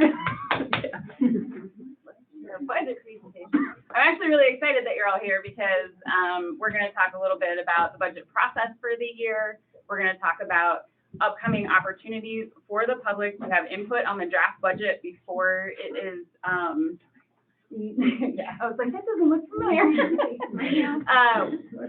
We're going to lay out some dates between now and August for you to participate in not only public comment, but also workshops where we're going to go into detail, in particular about the general fund budget, but we're going to go over all the details. And as I said, I'm a process person, and also it's important to me that the public has as many opportunities as possible to participate. And the budget is near and dear to my heart, and Lonnie has been very graciously helping me for multiple months to help get this to you today. So we're going to get to it. You wouldn't. Yeah. Okay, that's cool. I guess I can wing it for a little bit. So the first thing I'll say is that my personal opinion is that our budget is probably the most important thing that this council does in a year. Thank you. And and in my mind, it's the clearest expression of our community values and our priorities as a community. And so the purpose of the budget is to fund the projects and the programs that you, the public, want us to fund, and to make sure that our community runs smoothly, right? And we establish spending limits, we guide staff operations using this document, and essentially, like any budget, we're trying to prevent financial problems in the future. So that's, in a nutshell, what our budget's for, and it's very important that you participate in the process because your comments and questions will inform how we view that document. Just some basic state things that I think are important for everybody to understand. Our fiscal year begins July 1 and ends June 30. We must have an annually adopted budget. That's in the Montana Code Annotated. And basically, we're going to look at a draft. And then in the end of June, we're going to, this council is going to pass a preliminary budget, and there'll be more opportunities for you to have input on that. And then we don't pass the final adoption of the budget until late August, and that's because we have to wait for the state to give us our certified taxable value, which we don't get until the beginning of August. So the things, the verbiage to pay attention to is draft budget, preliminary budget, and final budget. And this is just a general comment that I feel like is something that I learned about as I came onto council that not many folks understand as residents, and I think it's really important for everybody to understand. So our budget is basically set by the state, and it's set by looking at what did we spend what was last year's approved budget, plus a percentage of inflation. And it's the average rate of inflation for the previous 3 years. So without doing a bunch of math, what does that mean? What that means is that crucially, our budget does not grow at pace with inflation on its own. We have not, and so as a result, we have lost our buying power, essentially. So we haven't increased taxes in this community in decades. And we have essentially lost 11.5% of our buying power. I looked specifically at general fund for this, but total inflation since 2015 is 23%. And if we just take half of that, we're looking at 11.5%. And again, don't get caught on like, oh, she didn't pay attention to the really specific details. This is just a general conversation to help you understand our budget does not grow with inflation unless we as voters do something about it. And so there's two avenues to do something about it. One of them is to put a ballot initiative to the voters to increase mills. So that's, in layman's terms, that's raising your taxes. The other option, and we can do, we could do none of these, we could do both of these, or we could do just one of them. But the other way that we bring revenue into our general fund or into our community is to create a levy district. So those are the two options. And I just want to put that out there as we're talking about the budget this year so that you can understand that our community has consistently been doing more with less over time. And that's a not sustainable situation. So switching, I wish that this slide was a little bit bigger. The one thing I will say is this presentation will be available on on the city's website. It will also be available as part of like the minutes from this meeting. So that's where you could go to find it after we're done today. But essentially, this document, this slide is the most important thing that I want you guys to know. So the date the draft budget is going to be available to us and to you to look at is May 10th. So that's the next city council meeting. I am going to say from May 10th until June 11th, you can submit questions about that drafted budget or concerns to me, and I'm gonna try to aggregate them. I promise that I will address all of them, but I want to aggregate them and not inundate Lonnie's inbox or the mayor's. So you can submit questions on that document to me, jbattlesward1@gmail.com, and again, that's all on the website. But you can also attend 2 public workshops, which are kind of a new thing, well, new in terms of this timeline. So we're going to have one public workshop May 23rd, and we're going to have another one to be determined in June. But the idea is that those public workshops will be informed by whatever comments or questions I get, and also by whatever comments or questions or concerns you bring to that room. And we'll try to do it also virtually so folks can attend virtually. Community feedback, we'll have a month for community feedback, and then this body has to vote on passing a preliminary budget, the 2 council meetings in June. So the idea is to give you a month to tell us, hey, you should look at this, or I have a concern about that, and then we pass the preliminary budget in June, and then we have to wait, because then we wait for the state to give us our mills, and that will inform if we have to make any edits. And then we put out public hearings for the final adoption of the budget in August, so the 2 meetings in August. Those are the regular council meetings. So those are the dates I want you to put on your calendar. I would really love to see this amount of participation in those. Lonnie will be there to help. Thank you. And also the department heads will be invited to also attend. And so if you have specific questions about particular departments and their expenditures or their, the services they provide or the needs that they have in 2022, 2023, then you can do that there. So those are all the department heads we're going to invite. And I think this is just about it. So again, this presentation on the website, email me with questions and comments after May 10th once the draft budget comes out. And, please attend the public workshop. Does anybody here have questions? I just have a comment. Thank you for doing this, because Jen and I have talked about this for a couple of years when we've been out there and really didn't understand the budget. I mean, it's fairly complex, so my hat's off to Jen for driving this forward. I think it's great. Thank you. Yeah, thanks, Jen. All right. So all comments or questions, please send them to Jen. And her information is on the website. Next on the agenda is the use of city-owned land permit for the Cruisin' Red Lodge drag races in July of 2022. So, Jody, did you want to introduce this? Sorry. Oh, sorry. So the city has received the application for the use of city-owned land, for the purpose of parking of the event of the drag races. Lonnie, I think I heard tonight that they did receive a letter from the airport as well. Or no? There was just a question about the use of the runway, and he sent me all that information, and I forwarded it on to the mayor, so we're good. Thank you.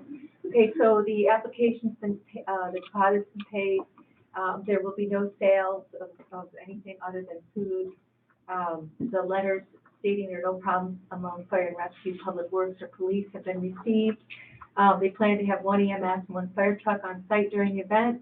Starts at 7, ends at 7 a.m., ends at 2 p.m. They're bringing in their own porta potties and trash cans, and they have cleanup by the FCCLA staff. So, and there's also the exhibit of the insurance they've secured. So everything looks to be in order for their application in the event.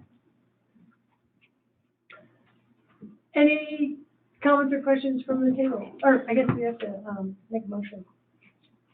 Well, I'll motion to approve the application for the city-owned property permit by the Cruisin' Red Lodge Incorporated Group. Do we have a second? Second.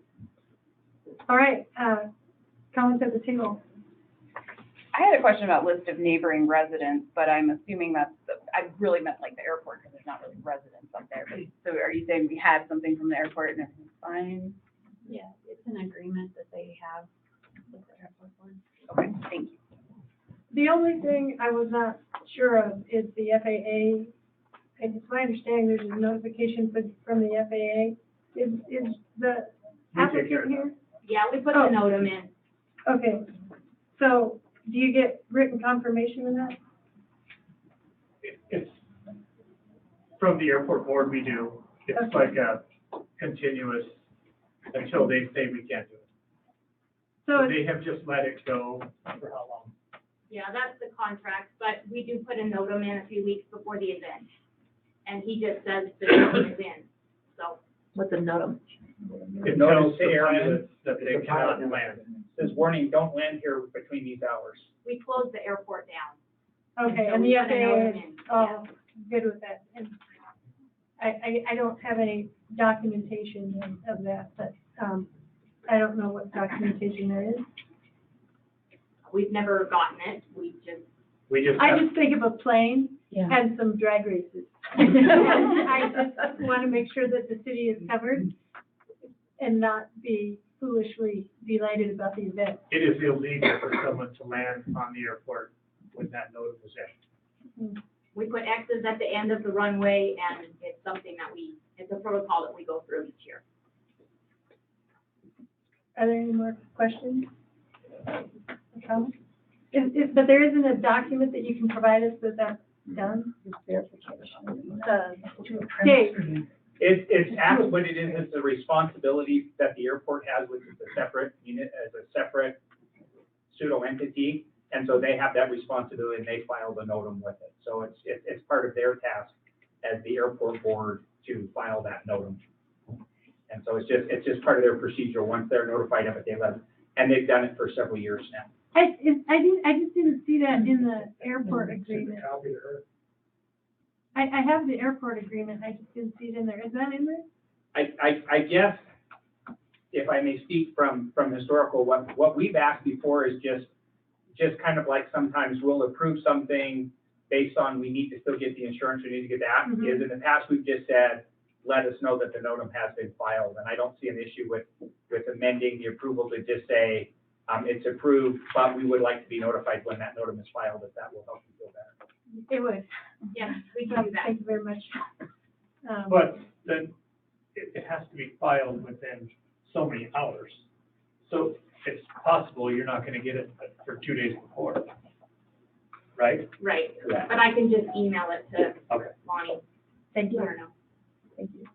All right, are there any other, yes? I was just gonna say, and I know that, you know, a lot of these things probably sound like, well, gee, we do this every year, but for some of us that are new to this, you know, all we're getting is this application, and so we have those questions just to make sure that the city isn't liable. So that's the main reason for asking, clarifying, and I think that's one of the things maybe going forward I've thought about is because we do have new council people every year, that maybe we can help clean up some of the procedures for these permits so that we include a little bit more information so people have a background when they look at it. And it's not just, you know, for their first time, so. Any more comments on the table? Any comments on the floor? Any comments online? All right, then roll call. Saddle? Yeah. Oh, excuse me. Oh, yeah. I'll move to approve, the application for the city-owned property, provided there is a notum, that is filed and, advanced to the city, so that you know everything's in good order. Is there a second? A second. Or do you want to just clarify your main motion? Yeah. As, Right, what I just said. all right. Roll call. Battles? Yes. Fratelli? Yes. Durbin? Yes. Eaton? Yes. Ronnie? Yes. Lickland? Yes. Thank you. Thank you. And sorry for the clarification, it's just, like what Terry said, we just want to make sure. Not a problem at all. All right, item C, use of city-owned land permit for the open air market 5555. And Jody, are you going to present this, or? She can't. Yeah. I can and then Jody can answer questions, how's that? Okay. All right, so we have, the city has received an application, from Market 555 to have an open air, market, sorry, I'm still bringing up the document, that, requests a partial street closure, to allow for 40 different, shops to, sell their works on the dates that coincide with the city, art walk event. We have received the letters from, the, Public Works, Chief of Police, and, Fire and Rescue that are all okay with the event and the closure. The alleyway will be open, and I know I discussed with Jody that, you know, there is some overflow area within the parking lot behind Market 555 to facilitate that number of, should they be full with a full 40 number, there is plenty of room there. So the resort taxes would be collected by Market 555 on behalf of the vendors that are present and paid to the city. The fees and the deposit have already been paid, and I think there is an exhibit of the liability insurance that covers these events in number, and I think that's all there is.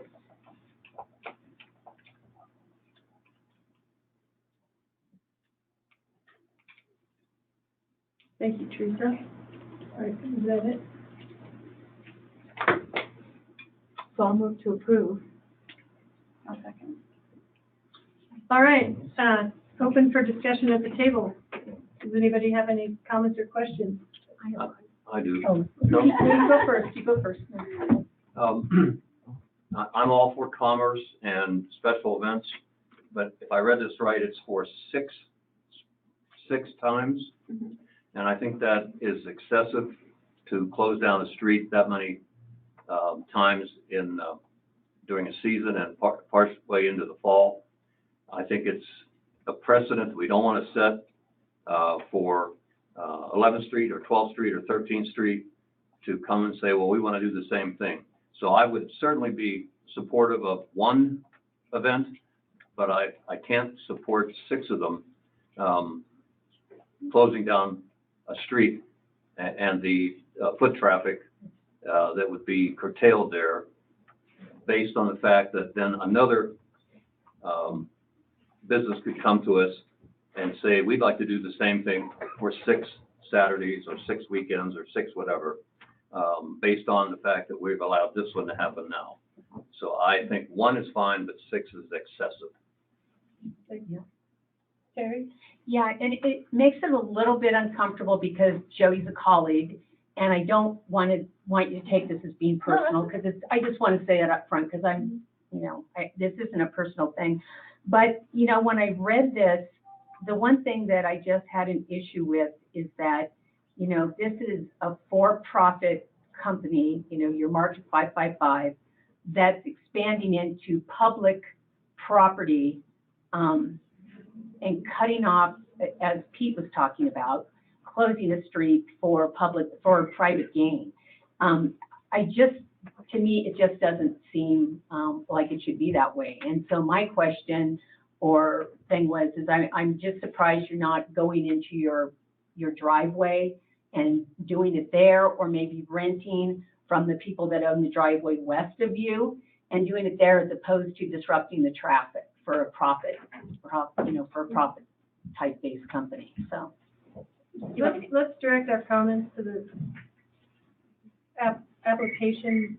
So Okay, so I guess my thing is that, to me, I just have a problem with a for-profit company expanding into public land and monopolizing it for 6 days from essentially 9 a.m. to 9 p.m. during our busy tourist season. That just doesn't seem right to me. Any more comments at the table? Yeah, can I ask a question of the applicant? Yes. Actually, so, actually I have 2 questions. So one is, September 3rd is Fun Run. I'm assuming you've already talked to them about like where their route is, and it's not going to be. It doesn't go down that street. All right, no, thank you. I did have a question about that. And then maybe could you just clarify, because you say you have 40 vendors selling artisan products. So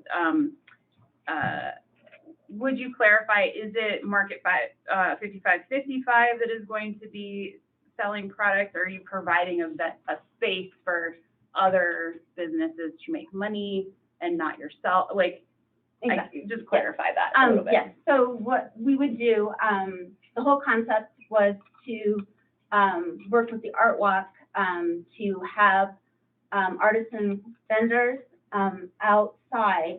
They're not, it's not my stuff. It's just we're providing a venue for people to set up and sell their stuff. I have a waiting list right now at Market 5555 of close to 20 people that want in there to be able to sell their products. So in a way, it's kind of like the farmer's market, where you're giving them a venue to come and set up and sell their products. Where farmer's market is more about food, we're more about the arts and craftsmanship, the painting, the pottery, all of that type of stuff. I will have a couple, like Dolly Stuber will be outside demonstrating painting techniques and things like that she does as part of the Art Walk. So really it is part of the Art Walk more than anything. And we did pick a couple extra weekends. The July 30th, they're doing, the Arts Guild does where the artists come and they go throughout the outer area of Red Lodge and they paint.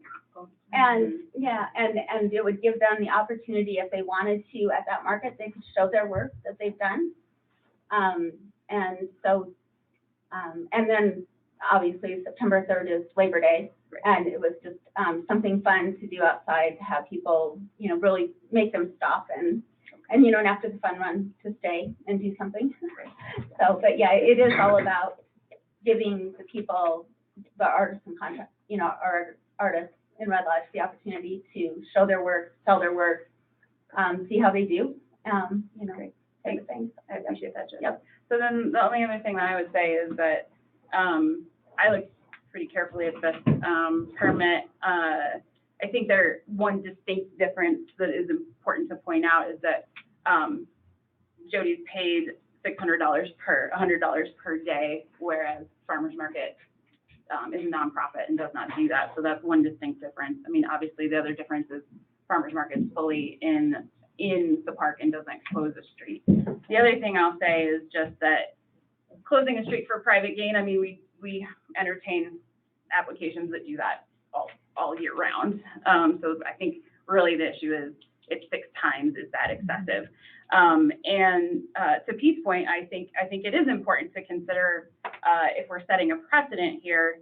But I would also say, like, all of these applications come to us because each event is its own unique thing and needs to be evaluated on its own merits. And so, you know, I think approving this, I'm very familiar with 10th Street because my husband works in the basement of the Campbell building. It is, it's not a case, there's basically parking there. There's not entrances to other businesses that are going to be impacted. And certainly if this was an application that had 11th Street cut off for six weekends in a row, I would feel differently about it. And I don't necessarily feel like I can't, as a council person, say yes to this and no to something that would close off 11th Street or 12th Street for 6 weekends. So I appreciate the explanation, the added explanation, and I appreciate all the added comments. And that's mine. Thanks. I would like to ask the applicant as well. Point of order, Madam Mayor, or yourself or the city attorney, should the applicant step down into the audience as these questions are being asked? Dennison? Mayor, members of the council. Sure. Yes, it would make it clearer, I think. So Jody should hang out in a chair. The only thing I would add is obviously, she would recuse herself from voting on the issue. Absolutely. Yep, absolutely. So she could stay here, or she should, no. It doesn't matter either way. I'm comfortable if you're, I mean, if everybody's comfortable, I'm Okay, I have some questions too. So of the vendors, would they be, getting temporary business permits or, so tell me about that. They would be, it's similar to the farmer's market that way and similar to the way that I have my business set up. They work under my master business license. I collect, I give them, you know, spreadsheets where they keep track of their sales, they collect resort tax. They give me the sheet at the end of the day, they pay me the resort tax, and I pay the city, is how it works. And that's how the farmer's market works, that's how the Arts Guild works when they have their big Labor Day art fair as well. Can you also talk to me about, did you consider other places? I mean, you do have a back parking lot, and there is the parking lot across the street that's totally empty and rather large. So did you consider other places? You know, my back parking lot wouldn't be big enough to do what we wanted to do. And part of the reason why I chose 10th Street, like Jen said, is there are no businesses that are off that street, you know, that are open on the weekends. There are no doors. It's basically the McCampbell's building and then my building, our 5555. It is strictly used for parking. It's not, we're at the end of downtown Red Lodge, basically. There's like a 2-block area that everybody goes.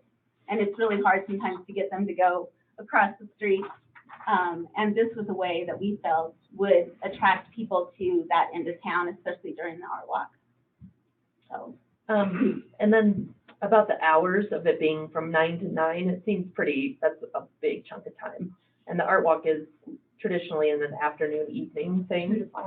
It's 2 to 8 this year. They switched it to the second Saturday instead of the Friday night because they were not getting the participation that they needed.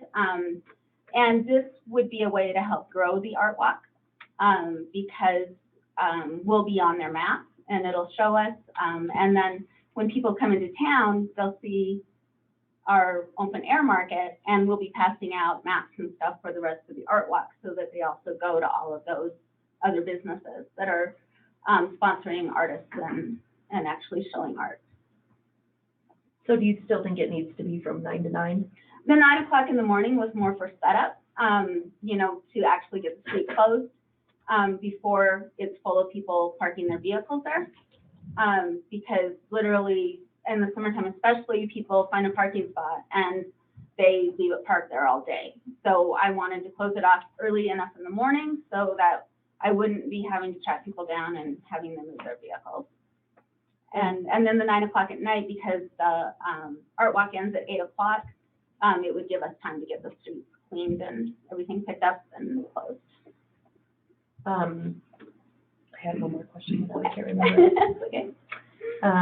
Sorry, did you have another one? No, I just was While gonna I try to remember what I was going to say.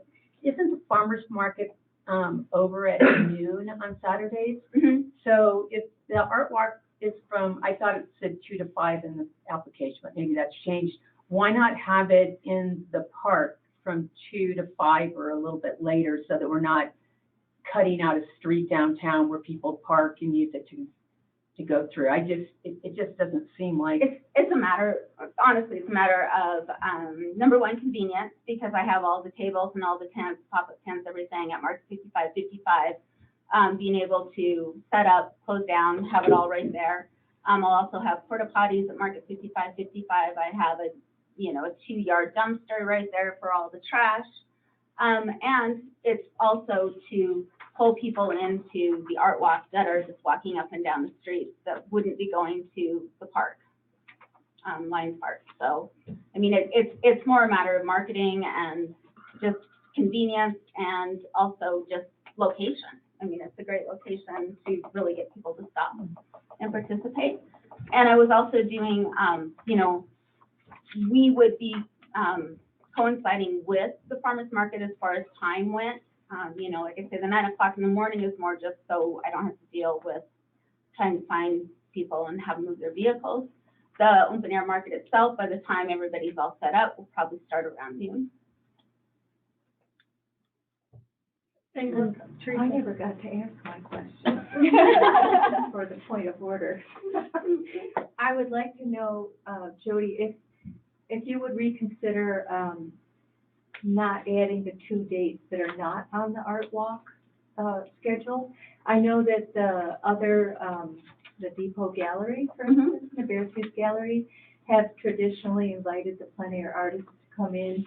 So it might be, I don't know if it's overkill or if it's, more accommodating or if it's a conflict. I just don't know. I'm not in that business. But it might make more sense to just have it coincide with the art walk.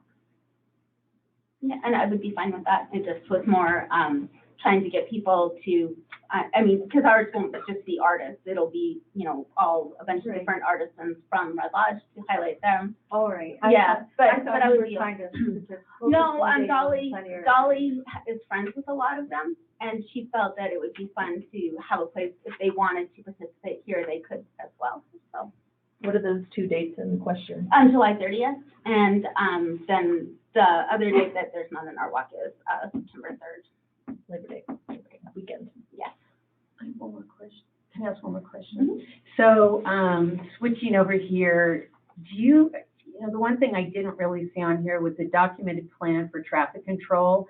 And I was just curious what kind of provisions for MDOT barricades you've made, or what you're doing along that line, just for safety.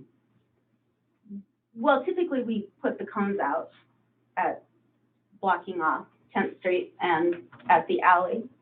There'll be cones up. Or, is there anything else, Jim, that we're supposed to put up? No, that's what we do on them, same with any other street closure, put the cones in a road closed or whatever it takes. We just shut off those half a block. Any of the others, we do the same thing. We're shutting off a half a block. It's just you barricade it off where it just sets that. But the alley being open is a big part of it, and that's part of this why we pass it. It's not affecting traffic, other like you said. The only thing you're affecting in that block is about 6 parking spots. So MDOT is fine with this then? Yeah, it's not on this, we're not closing down this highway, we're closing down a city street. Right, but I mean, I think that, at least in the documentation I read, there's also provisions if you're closing down a side street off the highway. No. That's why I asked.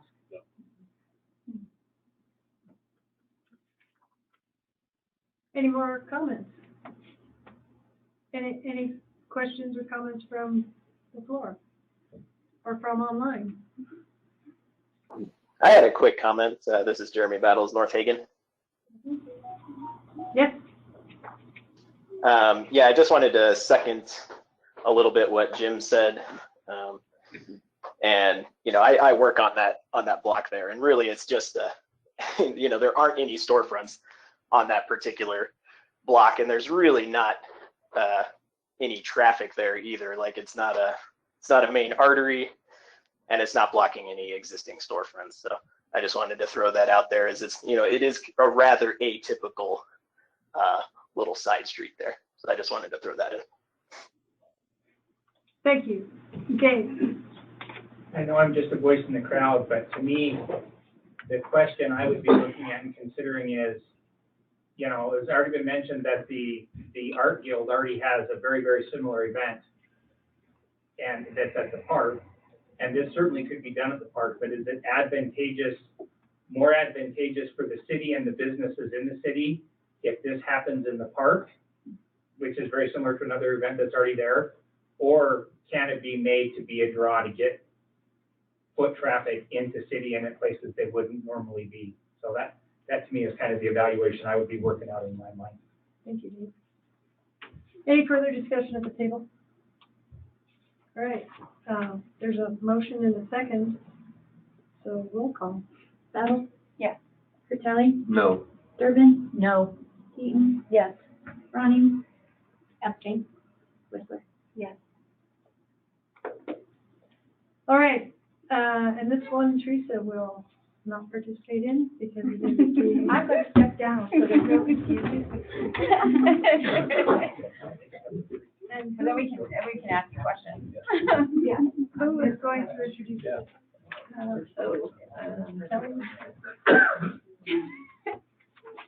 Kelly will introduce the resolution 3599. A resolution of the City Council of Red Lodge, Montana, supporting the development, construction, and naming of an observatory within Van Dyke Park.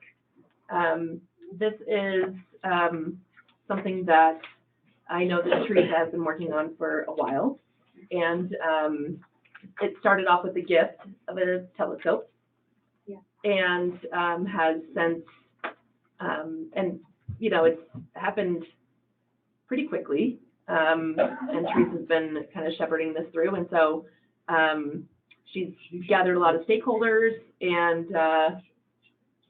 Teresa, if you'd like to tell us a little bit more about the project. The proposal, sure. So I started out working with the Parks Board to get a recommendation to the city to make sure that what I had in mind was putting an observatory that would house the donation of a telescope that we received up in Van Dyke Park. And Van Dyke Park has been dedicated as an open space and trails park. It does allow for limited building. It disallows any parking and driveways and things like that. It's intended to preserve the natural vegetation and the look and feel of that open space. So an observatory would be a recreational use facility. What we're asking is that we are allowed to put down a 20 by 20 concrete structure the first year with a pathway that uses the same materials that are already used by BRTA and put down in that park space. Use the same materials and again protect the vegetation in the area. With this first year having the platform, a number of members in our community would be welcome to come up and set up their telescopes and use that space. And then as once we understand how the community is using it, different groups and organizations, and any additional requirements that might come up, we can consider those before putting a structure on the pad. The structure that we're thinking about right now would be a roll top, like just a building that would be, you know, we don't have dimensions yet, but roughly 15 by 15 would be the ideal max. so that we could preserve the concrete apron around the structure, and you could still use that to set up a telescope, whether or not the observatory was open. So the top would roll back, and that way it would facilitate a number of different telescope users to come inside and set up and look at the sky with some shelter around the outside. As you know, we have a lot of weather here in Red Lodge. So it extends the use and the capability for observing our night sky, and it would also facilitate the high school. I've talked to Kurt now about the program that he has for astronomy up there.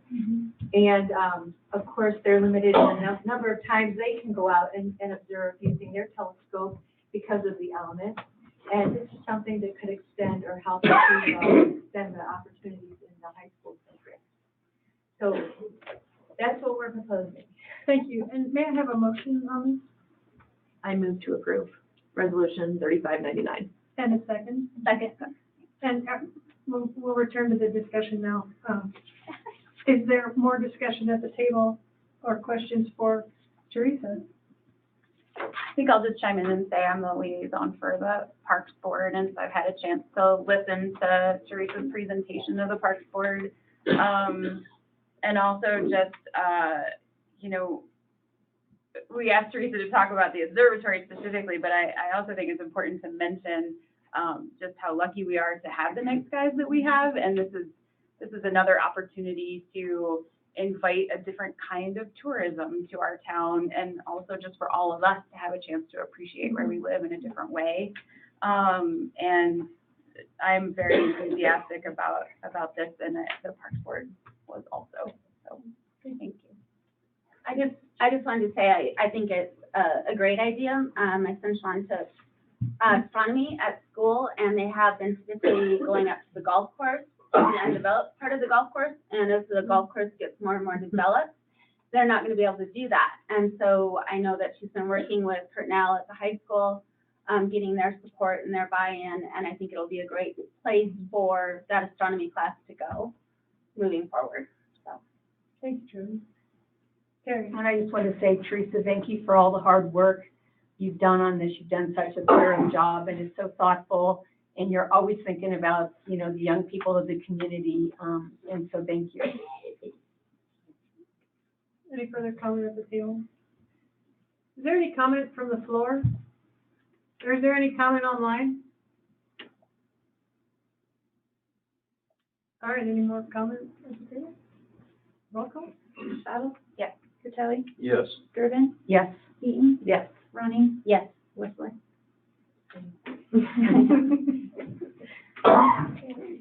All right, Oh, yeah. next up is the resolution of intent for the recycling center discussion. Yes, that's me. Okay. So, am I just talking about it or moving? May we have a motion? Yes.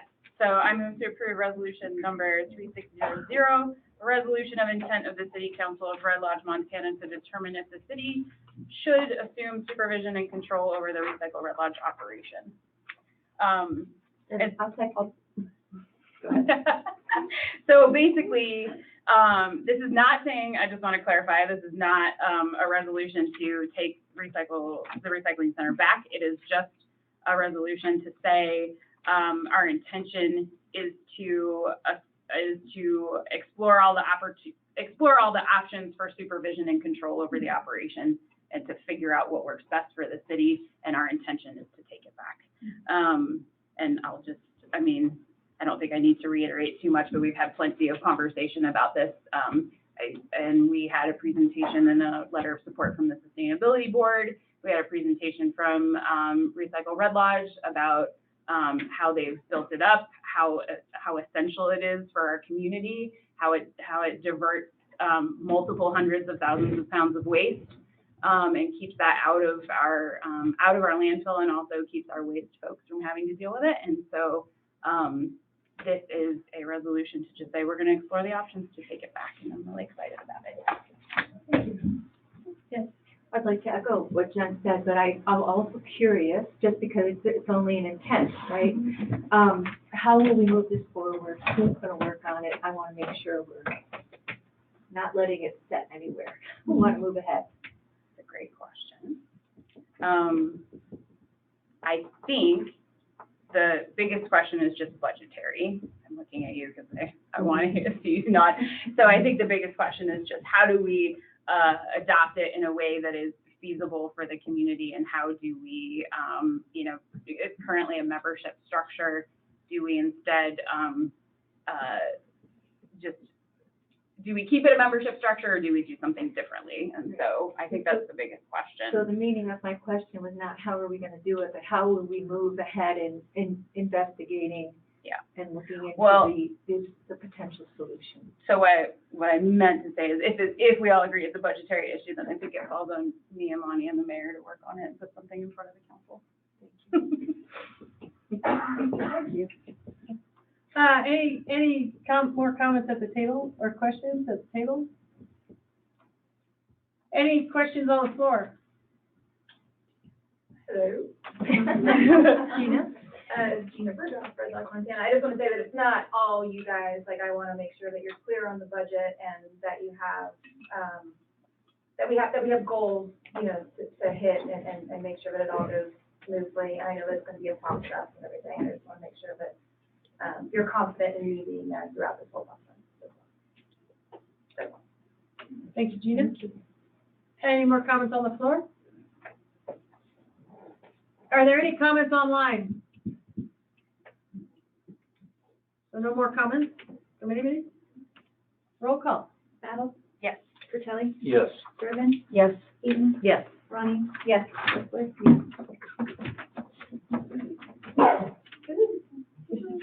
Yes.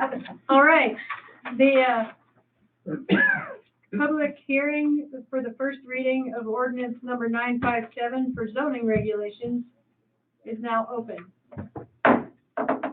As we have discussed for the earlier part of this meeting and the previous two council meetings, this ordinance is to pass the amendments of the Planning and Zoning Board along with those amendments by City Council. Please, so the public hearing is now open for ordinance 957. If anyone would like to comment, they're more than welcome to come to the podium and comment. And then we do the motion after. So, does anyone want to comment on the passage of the zoning document as it stands? Yes. Dave Westwood, 1471 King Circle. In the interest of transparency, I think it's important that folks acknowledge, I've heard during earlier comments, that this can go back to the planning board, it can come back to the council. Two problems. There is a limit that once the zoning is changed, it cannot be modified for 1 year. And secondly, I appreciated Alderman Roning's comments earlier that said, something's anchored just because we come back and revisit it. There is no taking away if something's planted. So I think it's disingenuous to say we're passing this for now, and it can come back and be revisited, because some of these things, once we do, they cannot be undone. So that's why I think it's important to take the time to you can always add later, but to go back and withdraw is not really a feasible option. I just think we acknowledge it for what it is. Thank you, Dave. Dennison, did you have anything you wanted to comment on? Mayor, members of City Council. Okay, thank you. Thank you. All right, are there any more comments on the floor? Thank you. I'm Lauren Larson. I'm at 314 North Platte, and I would just like to agree with Councilmember Ronning and what Dave just said.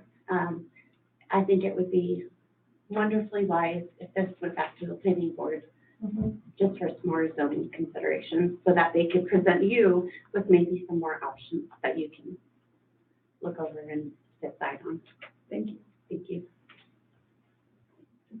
Yes? My name is James McGregor. My wife Tress and I own the dispensary in Fox that's currently kind of under fire here. And your residence of? Yes, ma'am. I live at number 2 Dell Road, inside town. I'd like to commend City Council, Madam Mayor, for even considering all this and bringing it to the table. I feel Red Lodge is primed and ready for medical dispensaries to be inside town, medical and recreational. This award you were just awarded mentioned product development. That tells me that you guys, being awarded with being progressively minded, I think Red Lodge is ready for this. I don't feel as though it's going to be attractive to tourism. I actually feel as though, and I can probably source this, there is a certain amount of the population, when they consider where they go on vacation, they're wondering if there's recreational cannabis available. It's bad. This isn't indeed a slippery slope. There's lots of discussion that needs to be had here. As much as I want to push this through really quickly, as business owners, we dropped the profit with myself to get this going over the summer. But I do feel that you need to do this properly the first time around. As a business owner who has a lot to lose by moving into town, moving my current business into town, I don't want to see that all get washed away a year from now due to poor planning. So whether it's returning it back to the planning board or figuring out more public meetings such as itself, as what's going on right here right now, which I feel is also due to the problem, a lot of miscommunication, a lot of lack of communication, a lot of lack of education. I do feel as though there's biases for the pros and the cons of cannabis. It's clearly, it has some benefits. I think those need to be addressed a little bit closer. I'd also like to ask, is it appropriate to ask, I see we have our chief of police here tonight. Is it appropriate to ask him what his opinions on the pros and cons of recreational dispensaries within the city limits would be? Thank you for your time. Any more public comment? Any more public comment online? Last call for public comment.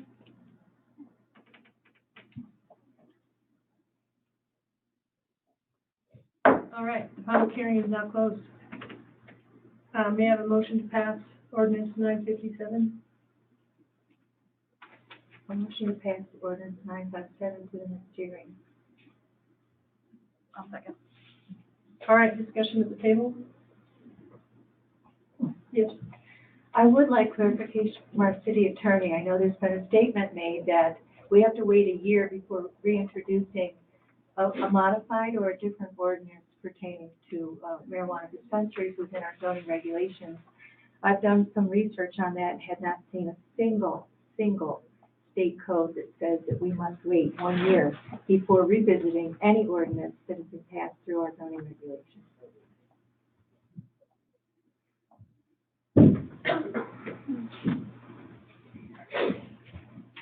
Mayor, members of the city council, there's nothing in the state code that restricts the city from reopening the zoning ordinance within a 1 year time frame. So the city could open it and look into the zoning ordinance during that time frame. However, it is true that once the city can always place restrictive conditions and then open them up, but they cannot go the other way around. If the conditions are least restrictive, going down the road and going forward, the city cannot make more restrictive conditions on the use or the placement of these type of businesses. And Chief Strzok, if you would like to make a comment, you may. If you would like to make a comment, you may. I have no comment right now. Thank you. Any more comments at the table? I actually have a comment not about marijuana. This is about the zoning regulations. It's about zoning regulations as a total document. I'm very excited to not hold up the remainder of these improvements that the zoning board has worked so hard on. That being said, there's another issue that I feel like the planning board didn't do its due diligence on, and that is restrictions on, or lack thereof, in this document for short-term housing. And that is something that I've heard time and time again from folks all around town in my ward and other wards. And so all this to say, I'm just going to take this moment to say out loud that I would like council and the mayor to send this document back to the planning board to look at providing us with a presentation on what other communities have done, what their suggestions are for us, and how they came up with those, based on pros and cons.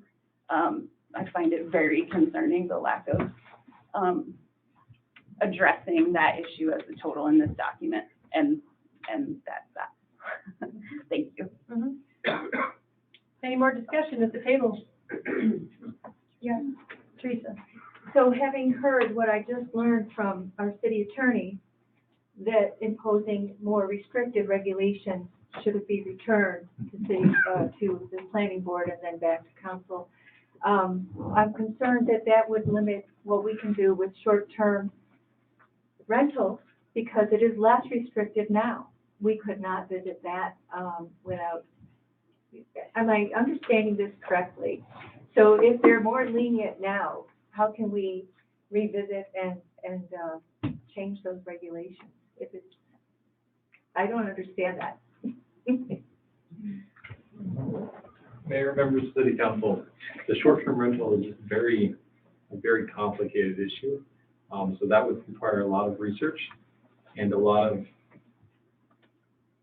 nuanced discussions on how to implement that. However, in that discussion, in that vein, there is nothing that requires, the City Council does have the ability to parse out and go forward with most of this document and parsing out pieces that they don't like to send back. I'm not suggesting that, I'm not saying that, I'm not taking a position either way, but that is a position that I've heard a couple of people here today say they would like this document to go forward, but for X, Y, and Z. Thank you, Denison. Yep. Sorry, Jonathan. What I understand is we can't, whatever happens under what we pass happens, and it's grandfathered in is the term that, you know, we're used to hearing. It is the case that we can go back and make things more restrictive. It's just whatever was passed when these zoning laws were enacted, that has to stay? Or is it actually the case that it will never be more restrictive than it is right now under the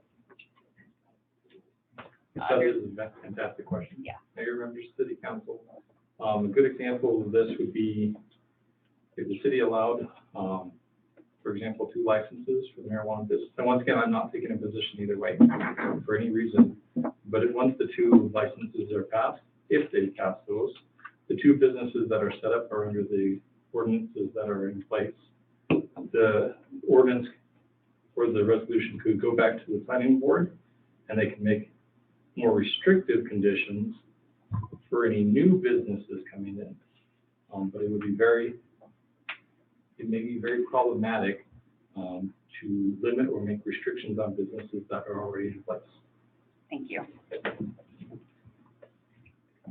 Excuse me, the detention, don't. Just hang out there, Stay right there. So, But the zoning regulations can be changed. Absolutely. Like zoning areas where dispensaries could be located. But how would that work? I mean, if there's an existing, then I would imagine that would be able to stay, but as long as the ones that are in existence wouldn't be affected, is that correct?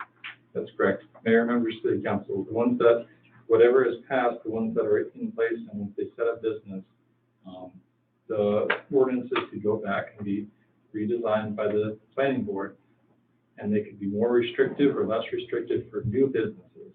But the businesses that are already in place and are already operating, it would be very problematic for the city to make changes to what has already been in place.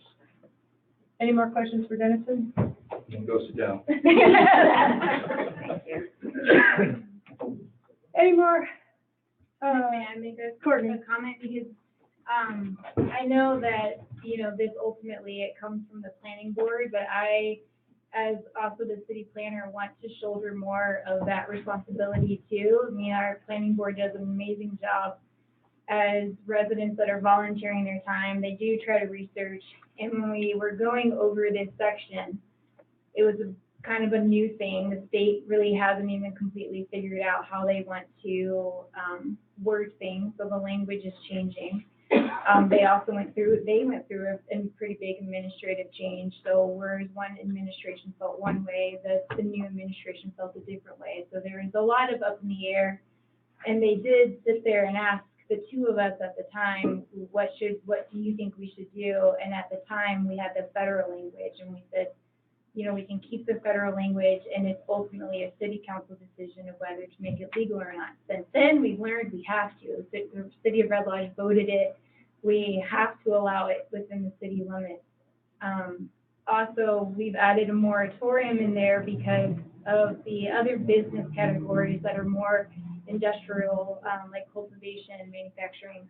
Those are more industrial uses, and so that moratorium in there intentionally is to say that planning board is going to take this back because we need further restrictions of those other business categories that are not dispensaries.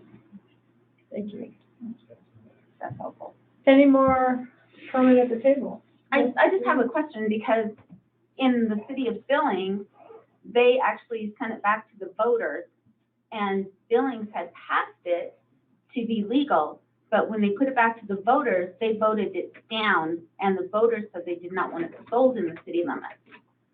So, I mean, technically, we could do that if we wanted to. I mean, that is legally our. It has, but until then, we have to have something in place, otherwise so until we have an election to vote it down, there probably needs either to be some sort of official statement saying that they're not allowed, rather than it just not being in the zoning or just being in the zoning status. Can I ask Dennison, do you have an opinion on that, or? I always have. I know. Mayor, members, city council, what Courtney says is correct. Once the election took place, it was legal here, and the city has an obligation to make arrangements for it. However, those obligations are not a carte blanche card to allow any type of, once again, I'm not taking a position on should it be allowed or not. It's not a carte blanche card to allow the city or marijuana businesses to do whatever they want in any part of the city. The city has some options that they can pursue. There is the election that Courtney had talked about, in which the voters could decide whether they want to not have it. And that's the burden of proof to not have it. However, in the interim, once again, it's not carte blanche. The city has an obligation to make reasonable restrictions. They can send it back to the planning board. I'm not saying they should or not. They can make restrictions on it. They can put in a moratorium during the time frame in which this is being looked at and settled out. There's a lot of options that the city has during this time frame if the city would like to pursue it that direction. Thank you, Jensen. Thank you. Any further discussion at the table? May we have a roll call? Battle? Yes. Fratelli? No. Durbin? Yes. Keaton? Yes. Ronnie? No. Whistler? Yes.